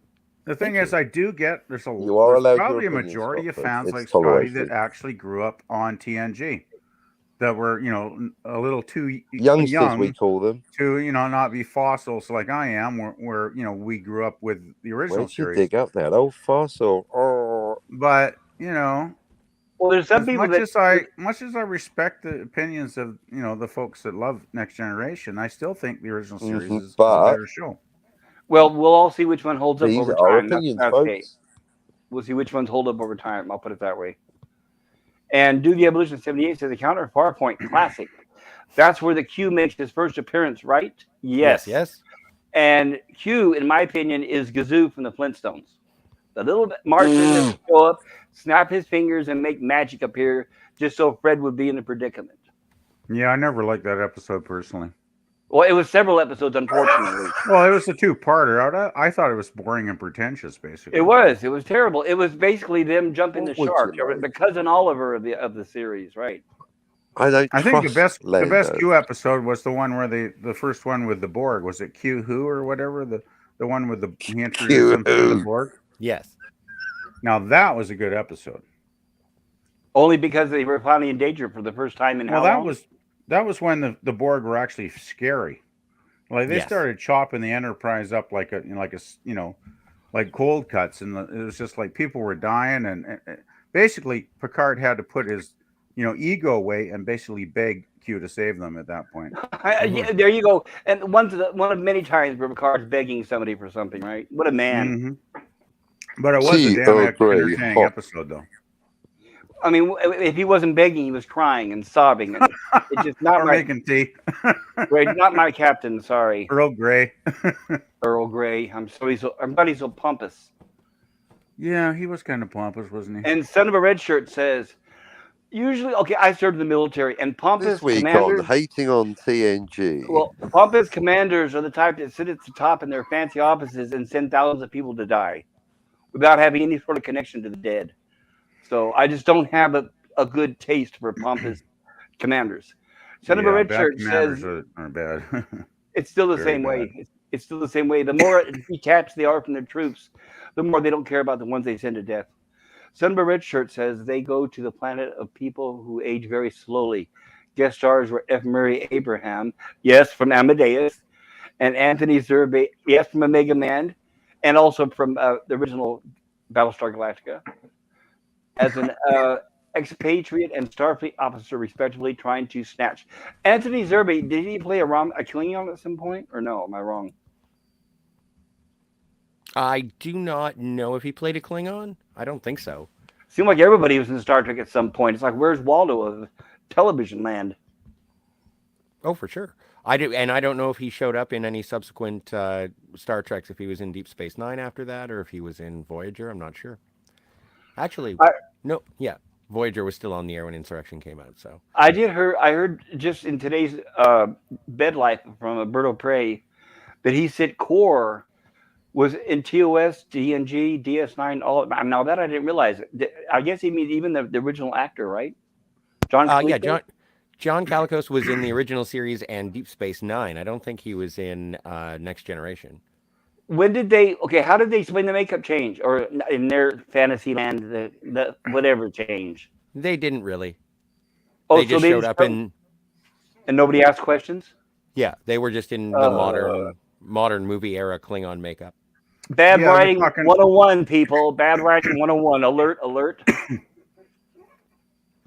Well, I That's think it when was you just you're treating your audience as stupid because everybody knew at that point Star Trek had a big history behind it, and there were rabid fans out there. So to just dismiss questions they have, that's not for me. So that, in my opinion, that falls under bad writing. They could have dismissed it in one line, but they chose not to, which is sad. So I miss nothing. They do acknowledge it in Trials and Tribulations, but I think that's after Kor was like Kor, Koloth, and Kang. All three come back for one episode. Well, they came back and towards the end of season 2 of Deep Space Nine, did they not? All three of them? All with the new makeup, right? Yeah, well, that's the thing. I mean, but that's the way they did it, right? From Next Generation on. I mean, you know, they brought Worf in with, you know, the head appliance. And well, actually, the motion picture on. Oh, yeah, right. Of course. Right, and yeah. I know. 1979, yeah, okay. Right, we all know the reason why they did it was simply because they had more money for budget, which is fine for makeup or whatever. But it doesn't stop them. They could have explained somewhere within the story of why, but the fact they chose not to. I think there was something I read somewhere once where the Klingons had done genetic experiments. It's not if it done on screen. But it was never mentioned in a film or anything, so it's not like official canon, I suppose. It's definitely unofficial if it's not on screen. But I do remember reading about it where the Klingon Empire apparently had done, you know, genetic modifications to themselves. Why the hell they'd want to do that, I have no idea. And especially I don't think it made them any stronger. It didn't. Apparently, it made them weaker. It just made them look uglier. Well, you got to remember they were much more formidable in TOS. They seemed to lose a lot of battles and fights in the later series. Son of a Red Shirt says so. They just can mine metaphasic radiation for de-aging properties. Hey guys, I don't want to interrupt the fun here and everything. Y'all guys should continue if you want, but I have to leave right now. I have to go. Okay, thank you, Jill. Okay, you're welcome. Thanks, Jill. Have a great night, Jill. I will see you tomorrow. With you again. Yeah, see you tomorrow. Jill. You have a nice evening, Jill. Bye. I just see your private. Live long and prosper, Jill. You too. Bye bye. Night. See, guys, that's what I get for not being popular. And then there was 5. Well, I had a feeling something was going on in Jill's world there. Cliche. Since she wasn't here for quite a while. I guess Doomcock's having a birthday now, so she wants to go say hello. I thought he was just going to go on for a little while because I remember, like, at 6 o'clock he was supposed to go on, like almost 2 hours ago now, but he was tired. Oh, it's nice of you guys to start supporting the smaller channels by giving them a share. Yeah, I know, huh? Well, you never know when those super chats start rolling in. When those super chats start rolling in, he's not going to stop the stream. Anyway, he was probably not going to go on for long, from what I read, because you know he was not feeling too well. So, well, those super chats will cheer him up, I'm sure. And Son of a Richard says Kirk and Cisco would have gotten along.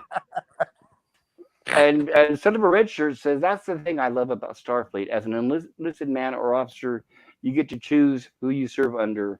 You think Picard's well, don't serve under him. Go work for any other officer you choose. That's what I say. I totally agree with you. He was, believe me, in real life, Picard would have a reputation enough where people would hear Enterprise. No thanks. I want a captain that I know will have my back, who does not need to get therapy mentally every time he needs to make a decision. But that's an opinion, you know, and I especially have to have a counselor holding his hand. I'm going to have to rewatch the entirety of Star Trek The Next Generation with the idea that Picard was written as a shit captain. Wow. Well, I recommend Southern Comfort. Just remember, he's from what you see on screen from the very beginning, he has mental issues that cannot make any decisions without discussion from others. He needs constant therapy from a counselor. He needs so much therapy that she's sitting next to him all the time. So there's something wrong there. I can't abide that Patrick Stewart as an actor, so this really helps. I don't know, but And then always thought the the most subplots. terrible Like, actor. I'm Awful. a huge fan. I'm a huge fan of Majel Barrett. I think I met her at least 4 or 5 times at the conventions. But I loathed her Troy character. I don't remember the first name, but she seemed to pop up on almost every other episode as the subplot, and her subplots would always take over whatever the major plot was. And it was always about, it was like Three's Company. Somebody misunderstands somebody, or she's got a crush on somebody, or I don't know. I don't like those subplots in the TNG. TNG was written to where an episode would start and it would show the A plot, which would lure the audience in. And then immediately it would go to the subplot and it would stick to the subplot until just before the commercials. Then it would show the A plot, the threat of the alien, like the Klingons saying, okay, we will attack. And it would cut to the commercial. It would come back from a commercial and the Klingons would say, oh, we won't attack. You're right. Go back to the subplot. Deal with that. That's some until Flash time for another Gordon commercial. shit right there. Well, that's what it was. The A plots were just there to basically round off the commercials, and the rest was B plot. At least that's how it seemed to me. I got bored really fast. And I think Pop Culture and Scotty should do a Star Trek TNG revitalization review. Nope. After watching the Orville, I've decided I will never ever again review a show I do not like. I started liking the Orville. The first 2 seasons I really enjoyed, but the season 3 So really they did a fucked up number the on time me. travel. Well, the season 3 really did a number on me, and it really took a nosedive. And I don't want to ever review something that I don't enjoy because people did not like my opinions, and I got a lot of attacks, and I don't want to go there again. So, Do the Evolution 78 says Thanksgiving Day turkey, and Do the Evolution 78 says I can accept Klingons from classic Star Trek and TNG, but those new Klingons, no, they look like lizards. They look, really horrible. Thanksgiving. I And can Do the read from Evolution William S. 78. Burroughs. That's Klingons, not Klingons. I'm trying to keep a straight Thanks face. for Sorry, a Jill. consonant to despoil and poison. And bye-bye, Jill. Hopefully she'll. I miss her already. So do I. So do I. And I like Patrick Stewart in the movie Moby Dick. Okay. Yeah, he I like- did an okay Ahab. I prefer the original. Thank you, with Gregory Peck. I'll keep that in my mind. Written by Ray Bradbury, who did the screenplay. I'll stick to the original. What, And Moby Dick? Yes, Ray Bradbury did the screenplay for the Moby I thought it Dick was movie. Herman Melville. Live and learn. Yeah, Herman Melville died slightly before film was invented, so he was not able to be on hand to the screenplay. And Actually, Herman No, not the Melville's- screenplay, the movie. Oh, hence the. Herman Melville's novel is fantastic, by the way, if you've never read it. They call me Ishmael. It's a good one. I Yep. highly recommend it. Agreed. Do the Evolution 78 says that pop culture. Have you heard of the TV series called Space Above and Beyond? Yes, I have heard of that. Yes, I've heard of that one too. Didn't that It was originate actually on quite popular. on I the Sci-Fi think the Channel? prose novel is an vastly inferior medium. Antiderivative Jill says bye-bye and Do the Evolution 78. See you next time. Bye, Bye-bye, Jill. Jill. And she's got her hands full. She's got her kids and everything, and it's late. It's late for her. She's, Like, a busy, this is, she's a busy mom. yeah, it's 10 p.m. there for her. So yeah, she's got a lot to do right now. Yeah, true. It's getting late there, yeah. What is this time you speak of? This is We're 6 time months to- ahead. Springtime over here. It's getting so Yeah. hot. Hey, Pop Culture, I think this is your longest live stream yet. It is. I apologize for that, guys. I know you're busy and you've got No, you're places to fine. go. Yeah, Oh, we're getting So you keep almost going. 2 You go all hours your here. bad self. This is almost 2 hours for my An TAS hour and stream. 59 plus. They usually last around an hour, a little over. I think Okay, the last anime was about an hour and 13 minutes or something, wasn't it? I believe so. I'll find out. But With The hey, the last half hour is shot by. It's been amazing. well, I think that our new visitor, Do the Evolution 78, kind of helped because Yes. that kind of gave us a lot of things to talk about. Yeah, Yeah, this was 78 a fun good people. episode. So Yeah, he'll move the chat along. Yeah, it was I a good appreciate episode that. to discuss. Touch being a mother. Tough being a mother, I think he means. So I'm going to wrap this up because I know it's late, and especially That for a lot of reminds you guys. me. Where's the kids? Oh, well. What kids? Never mind. I've got teenagers running around, so I'm sure they're fine. And Captain Infinity. Before I forget. Well, let's start with Scotty. Scotty, tell us about your channel. Oh, over at the Phantasmagorium show, we cover a whole bunch of stuff. We've done reviews on the James Bond movies. We're currently in the middle of Quentin Tarantino and Quentin Tarantino adjacent movies, and this Wednesday we're watching Natural Born Killers, which apparently is going to be quite the conversation. And Thursday, we're trying to figure out whether we're going to be doing the 9th episode of Quantum Leap and a season roundup. I don't know if that's going to be this Thursday or the following Thursday, but there's that. And then obviously, I get to go and play with you and Jill tomorrow to talk about Balance of Terror, and who knows what things she'll dream up for Friday. Yeah, I think it's going to be fun. And PvP, Pleasant Valley Picker, anything you'd like to add about your channel? Nothing much. I unfortunately haven't got around to making any actual real what they call content yet. Though I do have a lot of music playlists, as I'm a big music junkie. So I got Very lots cool. of music playlists. If anybody wants to, check those out, I'm sure there's probably something that you'll find to enjoy listening to. And yeah, that's about it, I guess. Thank you. I appreciate it. And I love music. Captain, take it away. What do you think about your channel? Well, I've now passed the 400 subs barrier literally Yes. 5 times. So fuck Oh. YouTube. I can't be bothered with that algorithm. Check out my forthcoming comic. Well, YouTube channel or comic, it's still Captain Infinity. But if your favourite Star Trek TOS episode like mine is Mirror Mirror, if you like parallel universes but you just can't stand any more time travel because Captain's always talking about it, then check out my forthcoming comic book, Captain Infinity. Mirror. I agree. Mirror is the very best episode of TOS. Wow, Amen. look how many times. Fantastic they episode. copied. Yeah, look how many times they copied it, right? Well, that's the trick, to just take the idea and do it as originally as possible, just to get the essence of the idea. What if there was a universe that was very similar to ours, except not quite, but similar enough that there's copies of us, but with beards? Oh, my goodness, Scotty. The I have goatee no is problem. key. I have no problem with them Correct. revisiting the Mirror Universe as long as they add to the story and not just repeat it. I just wish we'd seen a Mirror Universe Scotty. Now that would have been fun. Me too. That's why And, there's going to be one. Oh. Gorilla's I random never thoughts. saw enough of them. Gorilla, tell us about your channel. Well, just by usual there, except Wednesday, we are starting Stranger Things. So if you're like Stranger Things, we're doing a watch party of it. Cool. Well, at least Jerm promised to be 6 episodes, so you'll get at least 6 episodes. Very cool. Thursday we'll be doing Beyond Belief, or not Beyond Belief. I'll be defending Godzilla versus Kong.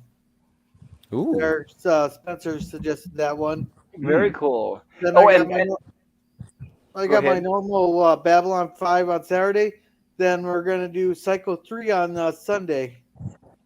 Oh, but there's a very special live stream coming up on the 30th. I had at least like 20 people watching along with me. It's called Loon Lake. It's the only film that was shot in my hometown there.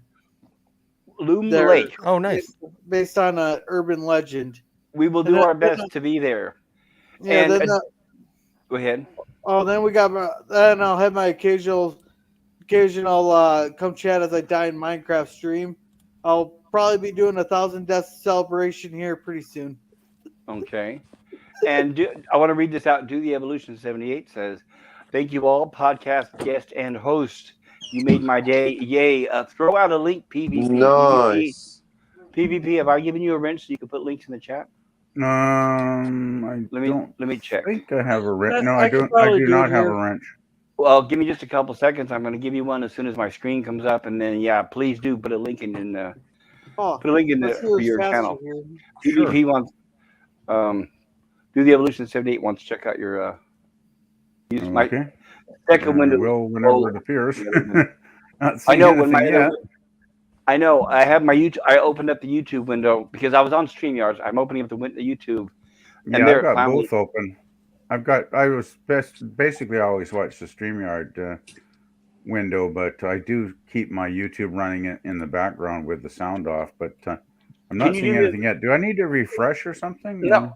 What happens is my chat ran out because it's only showing current chat. Something like a low or something in the chat. Now I can make you a wrench.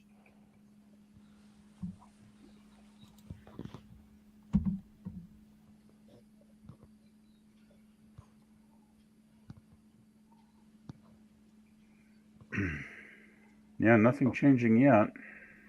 Oh, did you already? Oh, hold on. There it is. What Got a it. slow beast. There it is. Thank you, Gorilla, but I still want to make him a. Yeah, I I'm don't. still You just. put something in the chat. I'm I still don't- regular. Well, Pleasant Valley, write PvP. something in the chat. Wait, right? Yeah, PvP. I don't see anything in the chat. Did you put something in there? Oh, just a second. I'll just put in. I'll just say hi. Yeah. There we Just go. anything. There Yeah, it is. just put There in it a is. hi. Okay. That should do it. Hopefully, I haven't been in the chat much tonight because I've been concentrating on the stream. So. Well, you now are a wrench, so feel free that anytime you're here, drop a link to your channel there, PvP. Yeah, I'm not seeing the wrench here yet. Maybe I need to refresh. Give me. No, refresh. you need to type something. Type something again. Oh, here I am. I'm good now. Okay. Perfect. Hopefully Just everybody give me else a few seconds. I will have to go over to my channel, which will take a minute perhaps because I don't have another window open. Thank you for subscribing to the Evolution 78. That's terrific. Maybe one day I'll reach 80, but I'm getting there. Mirror Universe, isn't that the negative verse like in DS9 with the evil? Yeah, it's all the same. They're just different times in the different times. Oh, okay. Yeah, because I knew they had Different used that time. plot over again. I just don't know who Kara or whoever that is. Do the Evolution 78 says, yep, subscribe. Thank you. Do the Evolution. I think it means he subbed to PvP's channel, not mine. So at least I got my hopes up high. Well, I just put something in. I hope it's going to work. I'm not sure if it will. I'm just going to check it and see here. Yeah, it seems to have worked. Right. Perfect. And that should do it. Yep, there's a link to Pleasant Valley Pictures channel. So there you go, everybody. I wanted to personally thank everybody on the panel for being here. You guys were wonderful tonight, and I had a blast. It was great. Me too. Thanks, man. That was my pleasure, you guys. And for all you guys in the chat, thank you for being here as well. And like I said, Yeah, do thank the you, Evolution Pop Culture. 78. Thank you, Captain. I will hope to see you soon on your stream as well. Hey, brother. If you guys get the time tomorrow, please join us on Antiderivative Jill's channel for our TOS review. That's going to be extremely, extremely fun because we're going to be doing a very, very popular episode. Yeah, I'm really looking forward to it. Yeah. Wish I could be there, but I'll have to watch in replay. It will be in our hearts, sir. Yes. Thank you. I do love Balance of Terror, though. That is a really good episode. Oh, it is. And it's our first episode with Mark Leonard in it. And yeah, man, never disappoints. Never disappoints. Mark Leonard, he was awesome. True. Thank you. Yes. And I bumped into him in an elevator. Really? At a Star Trek convention. Yeah, we were waiting for the elevator. We were like, okay, where's this elevator going to? Oh, come on, wait for the elevator. And I walked in and I bam right into Mark Leonard as he's walking out. Wow. That's so very cool. Right, he didn't give me a nerve pinch or anything. He was very nice. That's awesome. Wow. Yeah, it's not very often you see Mark Leonard with a smile on his face. I'll put it that way. I thought it was very warming. I thought it was very nice. Well, I guess you didn't see him smiling too much in the series, anyway. No, not at all. Right? Yeah, when he was in character, but that's cool that you actually met him in real life. That's awesome. Physically, yes. I'm glad I didn't knock him over. Oh well, hey, you gotta enjoy every chance you get to be with somebody that you admire, right? So yeah. And what time zone on Jill's channel? That will be tomorrow. She usually makes it around 12 noon Central Time.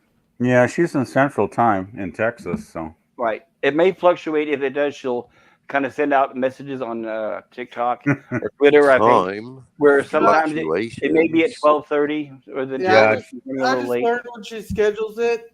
It usually starts about half an hour after she schedules it. Yeah, Jill has a habit of changing the time when she schedules something. I've noticed. Right. Well, but she's got her. She's having to get her kids in order and all that kind of stuff. Oh yeah, she's got so much on the go. I don't blame her. So. Yeah. Hey there, LDG. Hey, LDG. And sub to Gorillas Random Thoughts. Hello, LDG. Thank you for joining us. I wish you could have got here sooner or arrived sooner. Gorillas Random Thoughts, thank you for posting a link. And there's LDG, everybody. Please subscribe to LDG of Free the Net. He's got a fantastic channel. Free the Net. Free the net. Unstruckable. He's got an unstruckable set of streams there that they're very interesting. And he also has a back room where it's open 24 hours a day where people can go and chat. And LDG, I don't know. See, the thing is, I'm getting new people all the time on my stream. So I know I'm getting people here who do not have wrenches. And I apologize if you do not have a wrench. So I'm going to add moderator to LDG. Thank you. So LDG, you are now a moderator. Nice. If you'd like to link to your channel. Captain, are you a moderator on my channel? I believe I am, but who knows? Why don't you say hello? By the way, LDG, I am trying to unblock you on my channel. Trying to unblock everyone, to be honest. There's a couple of... It's not me, it's the IT. But in case you care, trying to unblock everybody. Want to hear from everyone. Love hearing from all of you. Stream free or die, says LDG, or free the net. There you go. Exactly. And Resolute Germ says hello. Resolute Germ just got here. Yeah, hello, Resolute Germ. Oh, I wish you could have gotten here earlier as well, Resolute. We're just getting ready to wrap this up. I think the universe is unfolding exactly the way it should do. So I think good old Germ, perfect timing. You can always catch the rest on the re-rub. Get pop culture's numbers up. Yeah. Thank you. Wasn't that a song called Desperado? Yes, by the Eagles and by Linda Ronstadt, right? Yeah, I remember that song back in the 70s. Scotty, are you a wrench on my channel? I don't know. Hang on. Why don't you say hello and let's find out. Deej, welcome, Deej. Hail, Deej. No. Seriously, everybody's coming in now. It's like, wow. They're doing Murphy's Law when you're wrapping up. Oh, they're all coming in. It's a party. Yeah, I bet you they're doing a pickle raid. I bet you it's a pickle raid. Well, if it is, then thank you, LDG. And Scotty, you are now a wrench. If you'd like to put a link to your channel. Absolutely. Hang on just one second. Thank you, sir. And yes, and same thing with LDG. You're now a link. You're now a moderator as well, LDG. If you want to put a link, dear Deej Odyssey, a very good friend and Fuzzy Bunny. You are also a moderator. If you'd like to put a link to your channel as well, since I don't have those links in front of me. And now that I've added all you guys, I need to update my Stream Elements bot so it can start posting links for me. And Resolute, I need to get back to. I can highlight these topics here. And Resolute Germ says hello here. And Do the Evolution 78 says, remember, Captain, I will buy your comic. Excellent. He says, yeah, I will say hello and good night. Thank you, Deej. I know Deej is a busy man. He gets up early because he's a farmer. And Scotty says, am I showing the right thing here? Let's see. Just making the last minute rounds before heading to bed. Okay, Resolute, thank you. Deej Odyssey says, I came from no raid. I just got home. Laugh out loud. Nice. Oh, Deej had an excellent video the other day he posted of a local bar. And that place looks fun. That looks like my kind of people. Very, very cool. Those people seem really nice. And Scotty R37 has a link here to his channel. So please check out Scotty's channel as well, everybody. He's got a lot of exciting things going on.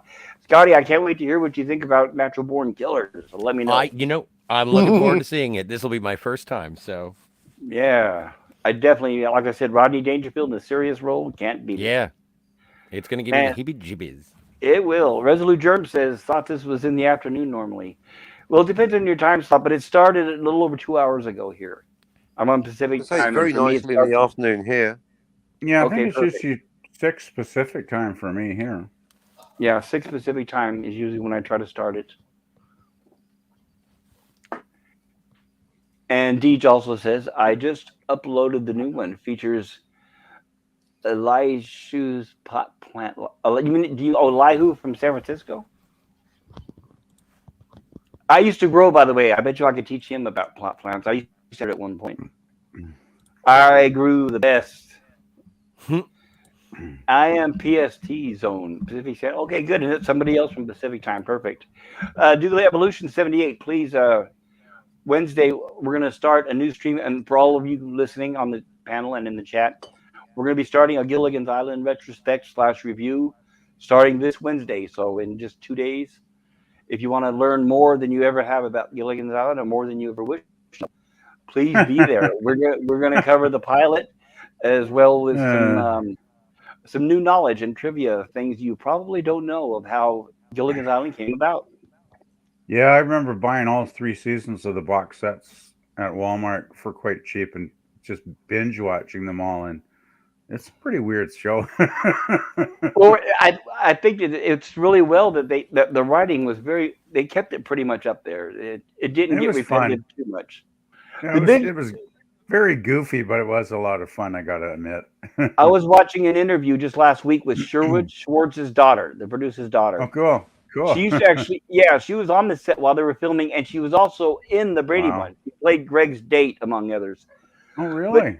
right, she said that what's interesting about the writers of Gilligan's Island, the most difficult thing for them was how to find excuses of why whatever celebrity of the week left the island did not recommend them for rescue. That was the most difficult thing they had is how to Yeah. come up with a reason why the person that left the island did not rescue the castaways. Well, yeah, I mean, that's the thing. It was a comedy, right? So if you started to think about all the inconsistencies, it would drive you crazy. You Well, know, right, even as a kid, I was like, "Why come they don't get rescued?" I was heartbroken every week. I was heartbroken, but then as a kid, you're realizing, "But wait a minute, if they get rescued at the end of the show, I won't see Gilligan anymore." and yeah, that's it. It has to be that way because the show has to happen, right? But it's like, come on, you got the professor and everybody there. Like they built everything on the island. They could probably build a bloody moon rocket, but they can't repair the ship. Like, you know, you don't And want they to did, overthink right, it. and they did have an episode where they explained why the ship could not be repaired.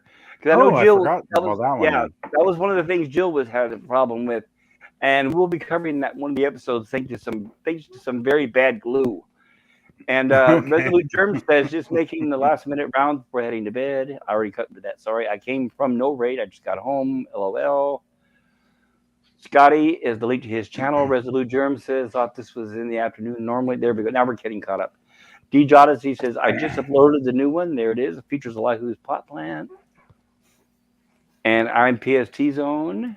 And just another idiot on YouTube. Thanks, D D. has a good channel. D's very self-replicating.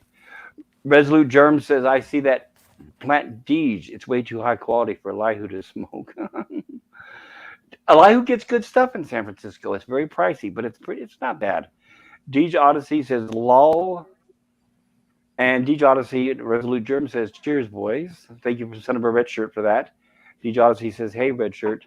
By the way, yeah, they have good pot in San Francisco, everybody, but if you want to pay 50% tax, keep that in mind, right? So what's the legalities down there? I mean, it varies state by state, doesn't it? In California, it's city by city. In some cities, Wow. there are no dispensaries, and in the cities like the Bay Area, they're on almost every block, like a 7-Eleven or a liquor store.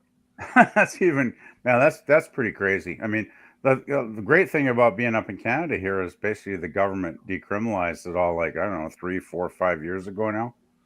There was So a rumor this week. we got like pot stores everywhere in the bloody Well, town. yeah, if they ever federally decriminalize, the same thing will happen.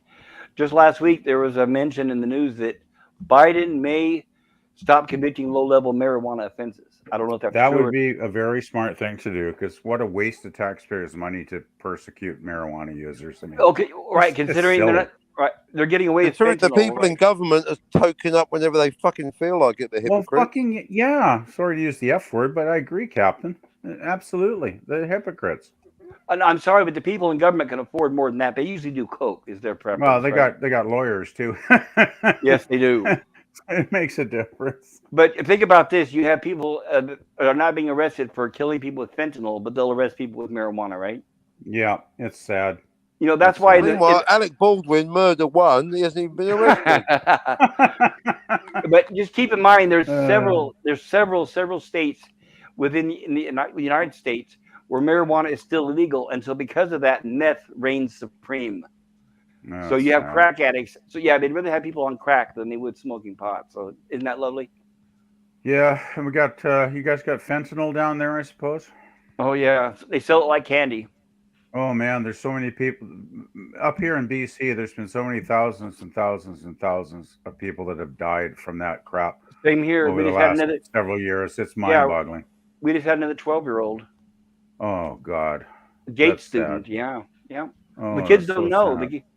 What they're doing is, if the kids say, no, I don't want fentanyl, they're grinding it down and then they're mixing it in with other drugs that the kids don't know about. Well, that too. Yeah, exactly. Yeah. God, you don't know what you're. Right. I would never do a street drug these days. Like Same back in the here, 70s, you know, when I was young, you could do a street drug. You know, not that I'm saying I admit to doing it, but you could, and you know, you were probably had a 99% chance you wouldn't die from it, right? But Right. these days, I'd never touch the stuff.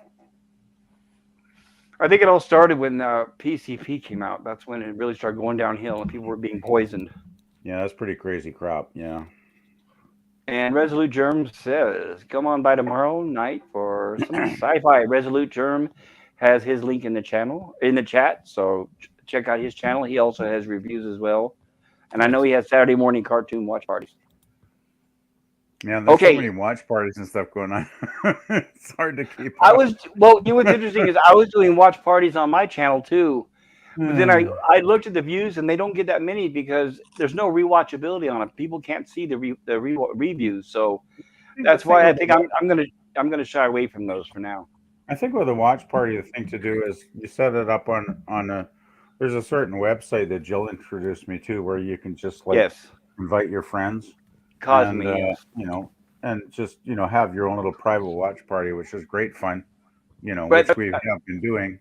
It's fun live with your friends when you're watching, but on a rewatch when people are tuning in, it doesn't do them much good. There's no rewatch. I mean, it's just whoever's there is there, right, kind of thing. So it's not like it streams on any of our channels or anything. And Resolute Germ says, you think tax on pot is bad? Now wait until the feds legalize it. Oh yeah, there'll be at an additional tax, of course. Tax on tax. Do the Evolution 78 says this depends. When traffic fatalities are involved, a DUI covers the board and punishment, rightfully so. Oh, the DUI, yes. I guess I agree with that. Yes. But I have. I'll make this brief. Is in San Francisco, they interviewed a homeless. They call them homeless, and now they're calling them people without houses. They're calling them everything but bums and drug addicts and criminals. But anyway, they interviewed one, and he says he's living the time of his life. He says he's living homeless by choice. He gets $700 a month in cash. He gets $300 or $400 a month in food. Plus, he gets 3 meals a day because they have shelters all over the city that hand him out for free. And he sells fentanyl to kids. Oh, good for him. There you go, kids. Yeah. Jeez. Man, Life of Riley, eh? I know, right? If anybody remembers that show, which I'm old enough to, sadly. So do I. Oh, and no taxes. No taxes, right? That's just so wrong. God. Oh, and prostitution's been decriminalized as well. And now they're decriminalizing. It's called decriminalized now instead of legalizing. They're decriminalizing jaywalking. So be careful driving because people can now just step out in front of your car. So I can just run people over. Nope. In California, it's automatically your fault. Doesn't matter if they step right out in front of your car and you're going 50 miles an hour. It is your fault. Oh, the jaywalkers are innocent. I get it. Okay. Yes. But you know why? Yeah, reverse logic. And they use the usual. They said jaywalking is racist. You're kidding. Yeah, they said only minorities jaywalk, and that's targeting minorities. That's bullshit. I've seen plenty of non-colored folks, to put it correctly, jaywalking. Oh my! But that's how they get laws changed. That's how they get laws changed. They slap the word racist on it, and boom, it gets changed immediately. Nobody reads the details. I don't know whatever happened to our world, eh? Like when did I live? When did this world, move into the Twilight Zone? Well, it's people have been voting with the D for decades, and it's been going downhill. Do the Evolution 78 says they are multicoloring fentanyl, trying to fool kids into taking it. Mexican cartel are responsible for the problem. Well, a lot of them are coming out of China too. So yes, I agree about the Mexican cartel, but a lot of that's coming from China. Actually, that's the big thing here in Canada.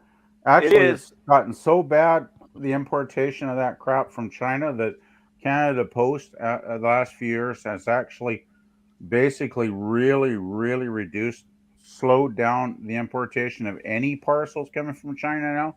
So even if you ordered a DVD from China that was perfectly legitimate, you could be waiting 6 months to get it. because guarantee it's so right? bogged down. Like they just got to process everything right and Yes. just like triple check it to weed this garbage out, right? Right. But having this fentanyl will show up conversation within with a the week. Enterprise in the background is so trippy. Anyone tuning in must be going, "Now, what the fuck the hell is I this?" can imagine some poor soul coming in right now, not knowing what the hell is going on, and we're talking about drugs Welcome and to addiction. Opium on the Enterprise. Well, Displaced homeless. Yeah, one of the smartest ways I've seen someone try to smuggle fentanyl into was into JFK. There, they Best holodeck ever. They This is hollowed out a hilarious. bunch of door stops that they were shipping in. They had it stuffed full of fentanyl, then recorked it. The doorstop. Well, give me a year or so, and it'll be legalized. They're legalizing everything here in California. And do the evolution 78 says displaced homeless? Yes. But like I said, now it's without people without homes is what they're saying now. Because now even the word homeless is getting derogatory attacks. Resolute Germ says it all started going downhill when they passed the 19th Amendment. So what are they going to call criminals soon? Folks. Oh, hey! You can't say from that. Life experience You to make a can't bad say- choice. You can't say criminals. They're not criminals. They're not criminals. No, they just happen to make a bad choice in the path of life. They're victims, right? They're victims. Oh yeah, Now, of course, victims. right. Yes. Yeah. Right. They're all oppressed. Remember, they're all oppressed. God. Okay, so I know the topic was we're supposed to be talking about Star Trek. Yeah, we should talk about something positive.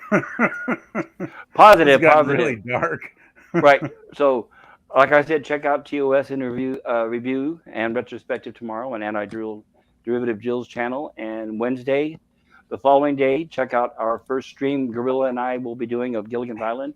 We will be covering the pilot and inspiration and some of the background of how Gilligan's Island was able to get off the ground by such a fantastic producer. And I wanted to thank the panel again. I know this is late, and I hope it doesn't seem like I'm rushing, but I know that people have things to do depending on where you are, and I know it's late for some of you guys. Well, we're coming out in 2.5 hours now. There. I know. I feel guilty, so I'm sorry for that. This is a marathon tonight. Yeah, some people do streams that are 5 or 6 hours. I could, but I always feel guilty that I'm keeping somebody from doing something important. So I remember Cardinal Sin did like a 12-hour stream a couple weeks ago, which was quite entertaining. What am I, chopped liver over here? I've done a 12-hour stream this week. Well, you may have, but I don't have time to watch everything. Come on, give me a break here, man. I don't mind if people. I don't mind if people. If you like 12-hour streams, I've done a 12-hour stream this week. Yeah, once you get past the first 11 hours, it's easy. Back at you, Captain. I do not. I have no problem. I have no problem with long streams. I like them as long as they have something to say. There's a lot of people who stream with dead air, right? Exactly. And I remember 78 says legally challenged. Yeah, that's one way that they put it. I remember tuning into Gil's stream. I think he was about maybe 8 or 9 hours in by that point, and I had a feeling he had probably been imbibing something because he was getting pretty incoherent by that point, which was kind of fun. But those are the best bits. Eventually, he just the later you tune in, the more fucked up he is. It's brilliant. It was great. Eventually, he just basically disappeared from the stream. Like he disappeared, and everybody else on the panel was still there. It was great. It was great. I don't know. I used to be a sub on his channel until he started saying bad things about me on Twitter. So I had to one sub. Oh, I asked him why. I said, I've never said anything bad about you. Why would you say those things? And he never responded. That sucks, and then man. He said a few bad things about me on Jill's stream when we were doing our TOS reviews. Oh, really? Yeah, he was trying to get me. Did you have a bad take on Blade Runner or something? No, I don't know why he kept trying to trigger me. And That's weird. I got to where I have to ignore him. That sucks. I don't know. I mean, we got a good community here, and it's not like I ever. Well, obviously, I don't agree with everybody. A lot of shit going on behind the scenes. Well, there's always shit going on, but it's not like I'm going to agree with everybody. No, the community could be good, but if we don't confront the problems, that's bullshit, bro. The community could be better. I'm not turning a blind. No, you said it. You brought it up. Sorry, I'm talking. Sorry, do you mind? Serious point. I want to clarify the community. This is what I'm talking about. No one's listening. That's the problem. Everyone's blocking each other. There's not enough community. I want the community to be good, healthy, and happy. No, I'm sorry. I'm still. Shall I just go? Because if you're going to talk over me, there's no point being here, is there? Continue. I want a good, healthy, happy community with no infighting. That's really what I want. And we're halfway there, but we're not completely there. Now, I know I tend to make things worse, but I would like to see everyone happy and everyone talking. Because otherwise we can't increase the volume of listeners on our channels because we're too busy fucking around with bullshit. I want to see things better. There you go. No punchline coming. I just wanted to clarify. I have to agree with everything Captain said there. I agree too. I usually tend. I try not to attack people. That's why when they do it to me, I don't know why. But I want to clarify something, just to nip it in the bud.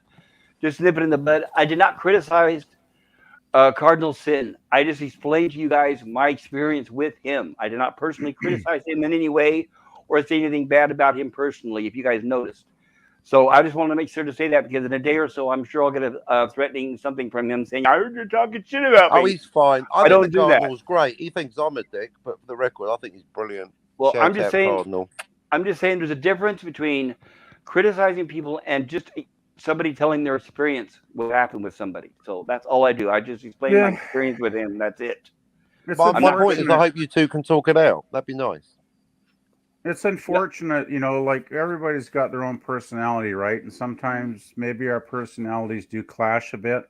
And maybe sometimes we rush to judgment on other people on here, which I very much try not to do, even though sometimes, there are people that do annoy me and piss me off, but I try to overlook it. I'm thinking, well, maybe obviously maybe they're not intending to piss me off.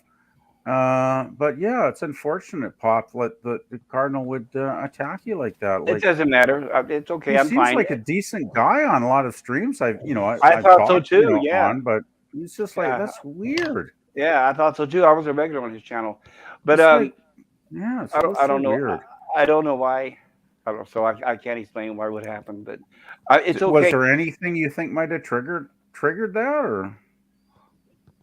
Oh yeah. Maybe it's a personal question. I shouldn't ask it. No, it was a discussion I was having with Doomcock. Okay. Well, a lot of us have discussions with Doomcock. I know, but Cardinal Sin thought he needed to butt in. I guess is what happened. Even though I've never asked his opinion. But I wanted to clarify that there are people on YouTube that I disagree with, as well. We're always going to run into that. But I don't always disagree with somebody, but I still try and respect them, right? Same here. I don't tell them to shut up, and I don't say anything about them. I mean, if there's somebody out there that I disagree with, they wouldn't know it. Right. Right. I mean, there's nothing to gain by me. I mean, there's a few people I outright dislike, but I guarantee you those people don't know it because I hadn't said anything to them about it. That's the way it should be. That's the way I feel too. If somebody pisses me off to a certain point, I'll just ignore them completely. They're just like dead to me, and they're done. That's the same here. Yes, exactly. Right. Even when I've had people attack me, I don't go back and insult them back. I just I'm done with them. Lemon Pie, welcome to my channel, Lemon Pie. I don't know if this is your first time here. Lemon Pie, yes, Lemon Pie's been showing up the last few days on a lot of channels. Hello, Lemon Pie. They were on DC's channel on Friday, I believe. Very cool. Welcome to my channel, Lemon Pie. Channel too, actually. I love Lemon Pie physically and otherwise. Lemon Pie. That's a nice name. Captain's voice. Well, it's a good stream. Yes, it is. It's a very tasty name. Especially if it's a captain. Hi, Evo. And Resolute German says, what money is CBS going to give him? They can... Oh, that's right. I'm sorry. I'm missing some questions here. Do the Evolution 78 says, a pop culture creator, what do you think of Kurtzman threatening to wreck Picard Season 3 if CBS All Access doesn't give him money for his new Star Trek series? How can you wreck Season 3 when they started it? Wreck. It's what you threaten. I know. Wreck. Rewind back to Season 1, and there you get the answer to your question. He's already a freaking replicant. He's asking job. It's not. That's pretty funny. The entire show should be called Not Picard. And Resolute German says, "What money is CBS going to give him? They already gave him, a big $9 million, some crazy contract he already signed up for. Yeah, he's got a contract through to what, 2027? Right. He'll Jesus, outlast they all of keep this. rewarding failure, don't they? They do, Yeah, it's yeah. unfortunate. Speaking of rewarding failure, yes, Akiva Goldsman, thank you, everybody. Okay. Man. And hello to you too as well, Lemon Pie says, Pop Culture do the Evolution 78 says, ha ha ha. Lemon Pie says, thank you, sirs. Well, thank you, Lemon Pie. Thank you. Resolute German says, seems rather passive. Some conflict can be good for the blood. Not for me.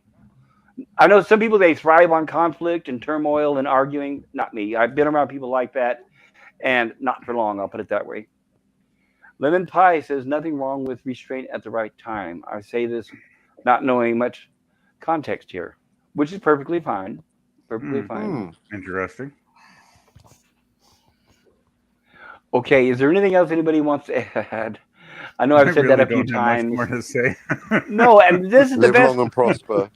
No, but honestly, you guys, I know this is the number is inaccurate, but YouTube shows I have 8, and I think it's probably the most I've ever had. So I really It's been a appreciate good it. stream tonight. It's been a lot of fun. Fantastic. Yeah, same here. Especially, I had a blast, guys. So I really appreciate it. When I say it means a lot to me, and I really do mean that. Well, thanks for having a place for us to hang out and talk about Star Trek, dude. These are awesome. Yeah. Oh, they are awesome. Glad to do it. Yeah, they are. I could talk about Star Trek forever. And like I said, I won't be covering streams of shows that I don't like. So I'll stick to things that I like. So you'll probably see mostly classic stuff on my channel. Sounds good.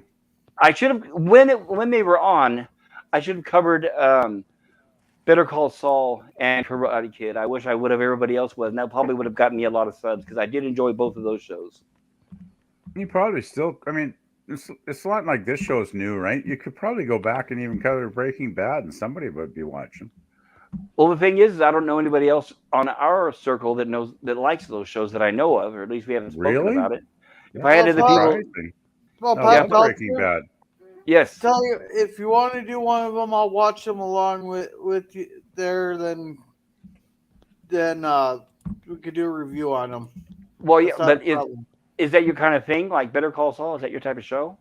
What's it even about? Well, see, you have to know Breaking Bad to know. You got to watch Breaking Saul. Bad first for it to make any sense. Yeah. Right, and I can't go back to Breaking Bad because that was like what 5 seasons or some crazy 18. I don't know. Yeah, but they were short seasons. A lot of them, right? They were like maybe 15 episodes. Or something, I got enough to get me through a couple episodes of Breaking Bad. Send some of that this way. Jesus. That's funny. Scotty, you've seen Breaking Bad, right? No, I haven't actually. Oh my God, you haven't seen Breaking Bad? I had a choice. I had the AMC flip of a coin, and it was either watching Mad Men or watching Breaking Bad, and I was already invested in Mad Men. So. Well, I hear Mad Men. I've never actually seen Mad Men myself, but I hear it was good. John Hamm is amazing. Breaking Bad, though, my God, that's a good show. I've heard it's really good. I saw the first season. But aside from that, I haven't watched the whole thing. And I've heard nothing but good things about Better Call Saul, but never got into it just because I hadn't finished season 1, and it's really good too. But yeah, Breaking Bad, it's an amazing show because you basically have Walter White, the main character, who goes from like a really nice, ex-high school. Well, I guess he's still teaching high school at the beginning in the first season. Yeah. And then he gets ill, so, he's not teaching anymore, I guess. And you watch his transformation from a really sweet, nice, kind of mellow milquetoast kind of character into this really badass guy by the end of the show. So it's really it's a wonderful show. And for me, Heisenberg. Right, and for me, the very first episode had me hooked. The very first episode had me hooked to Breaking Bad. I couldn't. Oh yeah, hell, like the product he was making. That's great. It's great. Seriously, Scotty, check it out. It's a wonderful show. I am going to. We should do watch parties of Breaking Bad. Damn it! Right, and no hyperbole, but it is one of the absolute best shows on television. And in the last 20 years, I'd say. It's definitely on the list. Well, PVV there. Maybe I'll do that after Babylon 5. Okay. Where are you in Babylon 5 now, Gorilla? Are you quite a ways into the series? Or? Season 2, halfway through. Jason 2, okay. And Lemon Pie says, Resolute Germ, I agree. One shouldn't necessarily avoid all conflict. I only avoid conflict if I know its intent is to hurt others. You know, we love to have debates and argument about things we disagree upon, which I'm all for. But it's when somebody wants to try to laugh at somebody else or try to mock, make fun of, or criticize is where I don't like agree. conflict. Yeah, I don't mind not having my thing. I don't mind having a discussion where I disagree with somebody, but if they're just going to mock me or make fun of me or just be disrespectful, I'm just going to tune them out eventually. Yep. That's the way to do it because you got to remember they thrive on conflict. Well, the thing is, I'm old enough to remember growing up with some really nasty bullies when I was a kid, right? Same here. I'm too freaking old to piss away my time wasting it with bullies anymore. If you want to bully me or browbeat me, you are gone. Simple as that. Same here. You take away that power from them; they don't have that power. Exactly. Yep. Well, my favorite one there is when someone says something stupid on Twitter, so you make a comment back at them, then all of a sudden they start calling for help from everybody that follows them there. So you go call your friends and get a big old Twitter fight going. Oh, yeah. That's one reason I'm not on Twitter. Twitter is nasty. Lemon Pie says, better call Paul. Is it biblical? No, it's better call Saul. That's a good one. I love that comment. Lemon Pie, you rock. And Resolute Germ says, couldn't force myself to keep watching Breaking Bad. Boring as hell. Interesting. Oh, it is not. It is not boring. Well, I would say it might be slow. Give it a chance. It's slow paced at times, but that's not the same as boring. It's a slow burn. It's a slow burn. If you found Breaking Bad boring, then Mad Men is just going to be molasses in January for you. The thing is, it's like any show, right? Season 1, you're basically setting up the premise, building the characters and setting up the foundation, to what you're going to build on top of. But after season 1, it starts to get, I think it really like a lot of shows, I think it started to take off around the end of season 2 for me. And for me, like I said, it was the first episode. As soon as I saw the pants falling and the motorhome taking off, I was like, yeah. I actually do love that too. Yeah, that was good. It was a great introduction. And then it showed them driving with the gas mask on. I was hooked. Lemon Pie says it starts out right. It starts out slow paced. Yes, it does. Well, it builds characters like everything else. Right. Well, yeah, Walter's such a nice guy at the start. It's like you just can't believe what becomes of him eventually. Right, and I can't say this from experience because I watched the whole show. Is it does start out slow, establishing and building the characters, but it gets to the point where some episodes are moving at breakneck speed. Oh yeah, there's some really on a theatrical level. It's like something you would see at the movies, not on television. Yeah, it's like one of those shows you never. Well, one of the things that make Breaking Bad great is you never know what the hell you're going to get in any particular episode, right? Yeah, that's another. Yeah, and that was another thing too. That's one of my exceptions where I usually don't like season-long arcs. I definitely make the exception for Breaking Bad because even though you had a season-long arcs, each episode was self-contained with plot. It wasn't one plot drug throughout the entire season. Yeah, it did have the old school element of individual episode stories, even though it did have an overarching arc through the series as well. Yeah. Yes. And Lemon Pie says the pants thing made me worry it would not be good. Oh, believe me, it's good. Yep. Yeah, because basically it's the pants, mobile home through the desert, two naked guys driving a mobile home with a gas mask, and I was hooked. That's hilarious. Actually, that is hilarious. And the naked or the dead body sliding around in the back. Yeah. Yeah. How can you have a guy in his underpants driving with a gas mask with dead bodies sliding around and make it hilarious? Right. Like that's some bloody creativity on the part of the writers and directors, I would say. Well, it was a hook to get you in there, right? Because if it would have started out with him in the classroom teaching the class, they probably would have lost everybody, right? Yeah, pretty much. Yeah. Yeah, it was a good first episode. I have to agree 100% there. And it was produced by a guy named Vince Gilligan. Vince Gilligan, man. That's true too. That guy's a genius. And I wonder, by the way, which I'm going to bring this up because I never get a chance to, and before I forget, is there was an episode of the X-Files where the Brady house was real.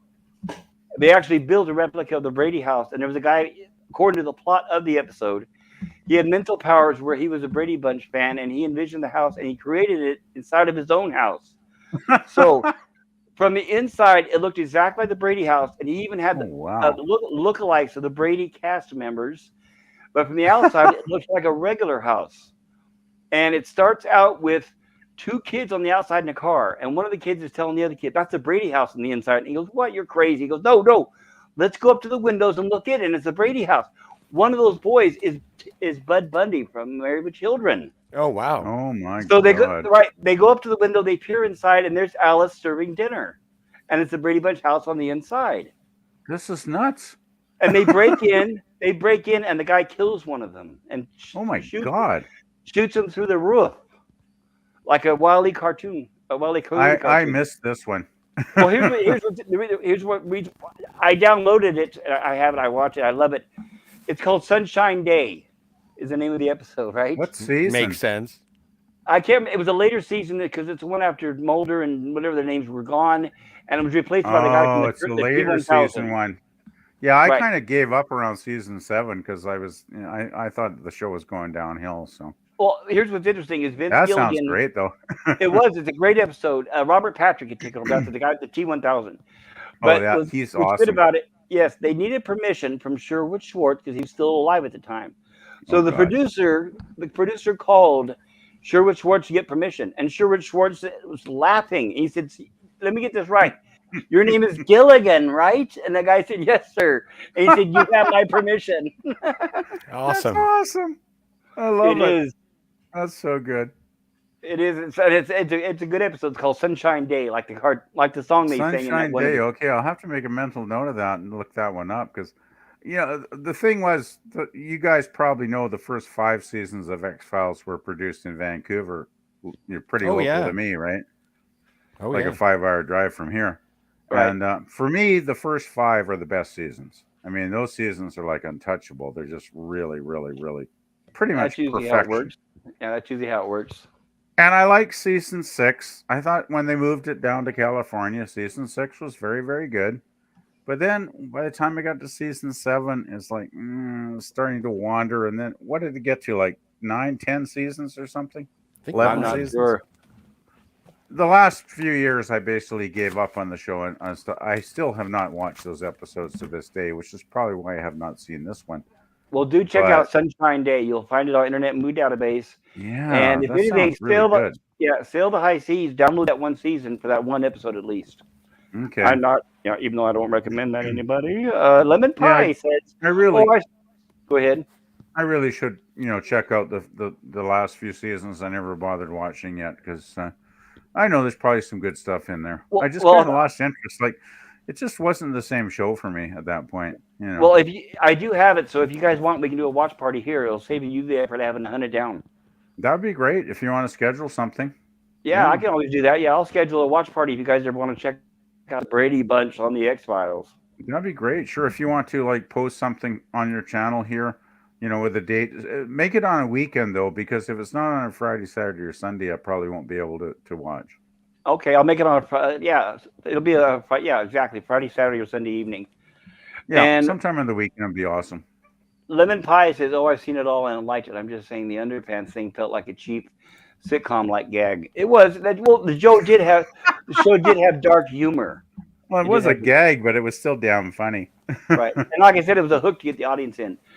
Resolute Germ says, "Was given a list of episodes to watch by an old girlfriend and said it was guaranteed to get me hooked. Got maybe 5 episodes in before giving up." Well, sorry to hear that, Resolute. Yeah, it's a great show. Resolute German says X-Files having 9 is the only season Stargate went to 10. Okay. Honestly, I have to admit, X-Files, even though I know it was influenced by The Night Stalker, my favorite series ever, X-Files I found hard to stomach because I thought the woman was a hag and she was an eyesore. Oh, wow. Yeah. Not my type. I don't like hags. No offense to hags out there. Any hags out there? No offense. Well, and the only reason I didn't get into I think they're meant to be unlikable by definition. Like the new She-Hulk. What's that? Only reason I didn't get into the X-Files is because I was sort of paying attention to the Next Generation and Deep Space Nine and stuff. So I was all like, I didn't have time for the X-Files. I was busy with all the '90s Trek. Well, If in you haven't hindsight, checked it out, you should watch X-Files, Scotty. Especially know the what's first funny? 5 or 6 seasons are great. I am going to check think it I out. have. Yeah. I think I have all but one of the box sets around here somewhere. Oh, that's I think good. I have You them on should- DVD. You should get them out and watch them. Yeah. Yeah. Oh yeah. I It's a need great to, show. Yeah, because in hindsight, my mother before she passed away, she's told me you shouldn't check out X Files, and she started naming off some of the guest stars they had in their episodes, like Peter Boyle and Darren McGavin and others. And when she was telling me that got me interested. So I do need to go in and Oh, check the out the Peter guest stars. Boyle. Yeah, was the Peter Boyle episode? What was that called? Oh, that was the I haven't Emmy seen it winning yet. one. I know. Oh, really? Because he's a fantastic actor. He was great. Yeah, was that So the I'm one not that won the surprised. Emmy Award? Oh, jeez, what was that called? That was the one where he could foretell the future, right? I haven't seen it yet. I just know that he was in one of the episodes, and she said it was really good, and that's enough for me to know. He was a very Give me a underrated second. actor. I'm going to look up. I'm just going to Google the title here. 'Cause I've Peter got Boyle it was right very, here. very Oh, underrated. here it is. Yes. You want the title? It's Sure. called Clyde Bruckman's Final Repose. Nice. And it is a masterpiece. It deservedly won the Emmy Award that year Oh. because, it's... What season was that? I'm just trying to find it. Just give me a second here. I got it. Good old internet. I will. I'll get my hands on the X Files. I've just got a new 14 terabyte hard drive, so I've got plenty of room for it. Yeah, I just give me mean, I'm going to the store right now to get a just. Exactly. darn internet sometimes is a pain in the ass, but And Resolute Germ give me a says second 9. here. I honestly did have a physical copy of everything, DVDs, and I ran out of room, so I had to start doing hard drives. Oh, here it fair is. enough. I got it now. Clyde ahead. Bruckman's Final Repose is season 3, episode 4. Nice. That title, I love it. It sounds like something from the Night Gallery. That's awesome. Yeah. It's directed by David Nutter, written by Darren Morgan. Original air date October 13th, 1995, 45 minutes. Yeah. And it's Night, one of my Jim. favorite hours. 45 minutes of TV ever made. Actually, it's so Well, good for Peter Guys, Boyle. pop culture. I've got to go. I've got another panel to get to. Good night, so Scotty. thanks very much good night, for having me Captain. on. Thank you, Night, Thank you Captain. so Captain. much. Night, Captain. Scotty, Hey, Germ, see everyone. Affinity. I'll catch you Good Happy night, next time. sailing. Cheers. Bye-bye. And Resolute Germ also says good night also. Resolute, have a great night. Night, And Jim. then there was 4. And then there was 4, and then there was 3. I think people are starting to get a little long in the tooth. So Yeah, I'm it's gonna, getting I'm late. gonna. Tired here. So I know for the 10th time, I'm gonna thank you all, everybody, and I appreciate it. And Captain Infinity says thanks everybody, and Lemon Pie says goodbye, Germ. And once again, thank you, Lemon Pie, for coming to my stream. I really appreciate it, as well as Do the Evolution 78. Thank you guys. Cheers. Yeah. Thanks for being Yeah. here. Thanks for Been sharing great. in the conversation. Great fun. Mm-hmm. Absolutely. So we will see you all tomorrow. Hopefully, everybody, if you can make it on Antiderivative Jill's channel, and then hopefully Well. on Wednesday on mine. I'll be on reruns until Thursday night. So Okay. Well, leave a comment in the comment section if you. I get a will chance. try to pop in if I'm not too exhausted when I get home from work. Fair Oh, enough. well, understand. We'll see you when we Anyway. see ya. It was great fun, guys. I really enjoyed it, as I always do. And I'm glad it was Thanksgiving here today so I could actually pop in and, leave some comments about the episode, because I always have been a big fan of Shore Leave. And I thought the follow-up wasn't perfect, but it was still good fun. Nice. Yeah, well, thank you for gracing us with your presence. I appreciate I it. thought it was great. And plus, it didn't give me a headache like last episode. Well, that's fair, always you know. that's always a Yep. blessing. That last episode got enough just because I got a headache from all the swirling lights and stuff. Well, Yeah. no, maybe you need another chicken bowl. That's probably what it is, right? That's Oh, what yeah. it was. Yeah, the LSD chicken, huh? Right. Okay, everybody. Thank you in the chat. Thank you on the panel, everybody. Take care. Yeah. I had a Good blast. night, everybody. It was great Night, fun. everybody. Bye. Yeah. You all come back now. You hear? Yep. Yep.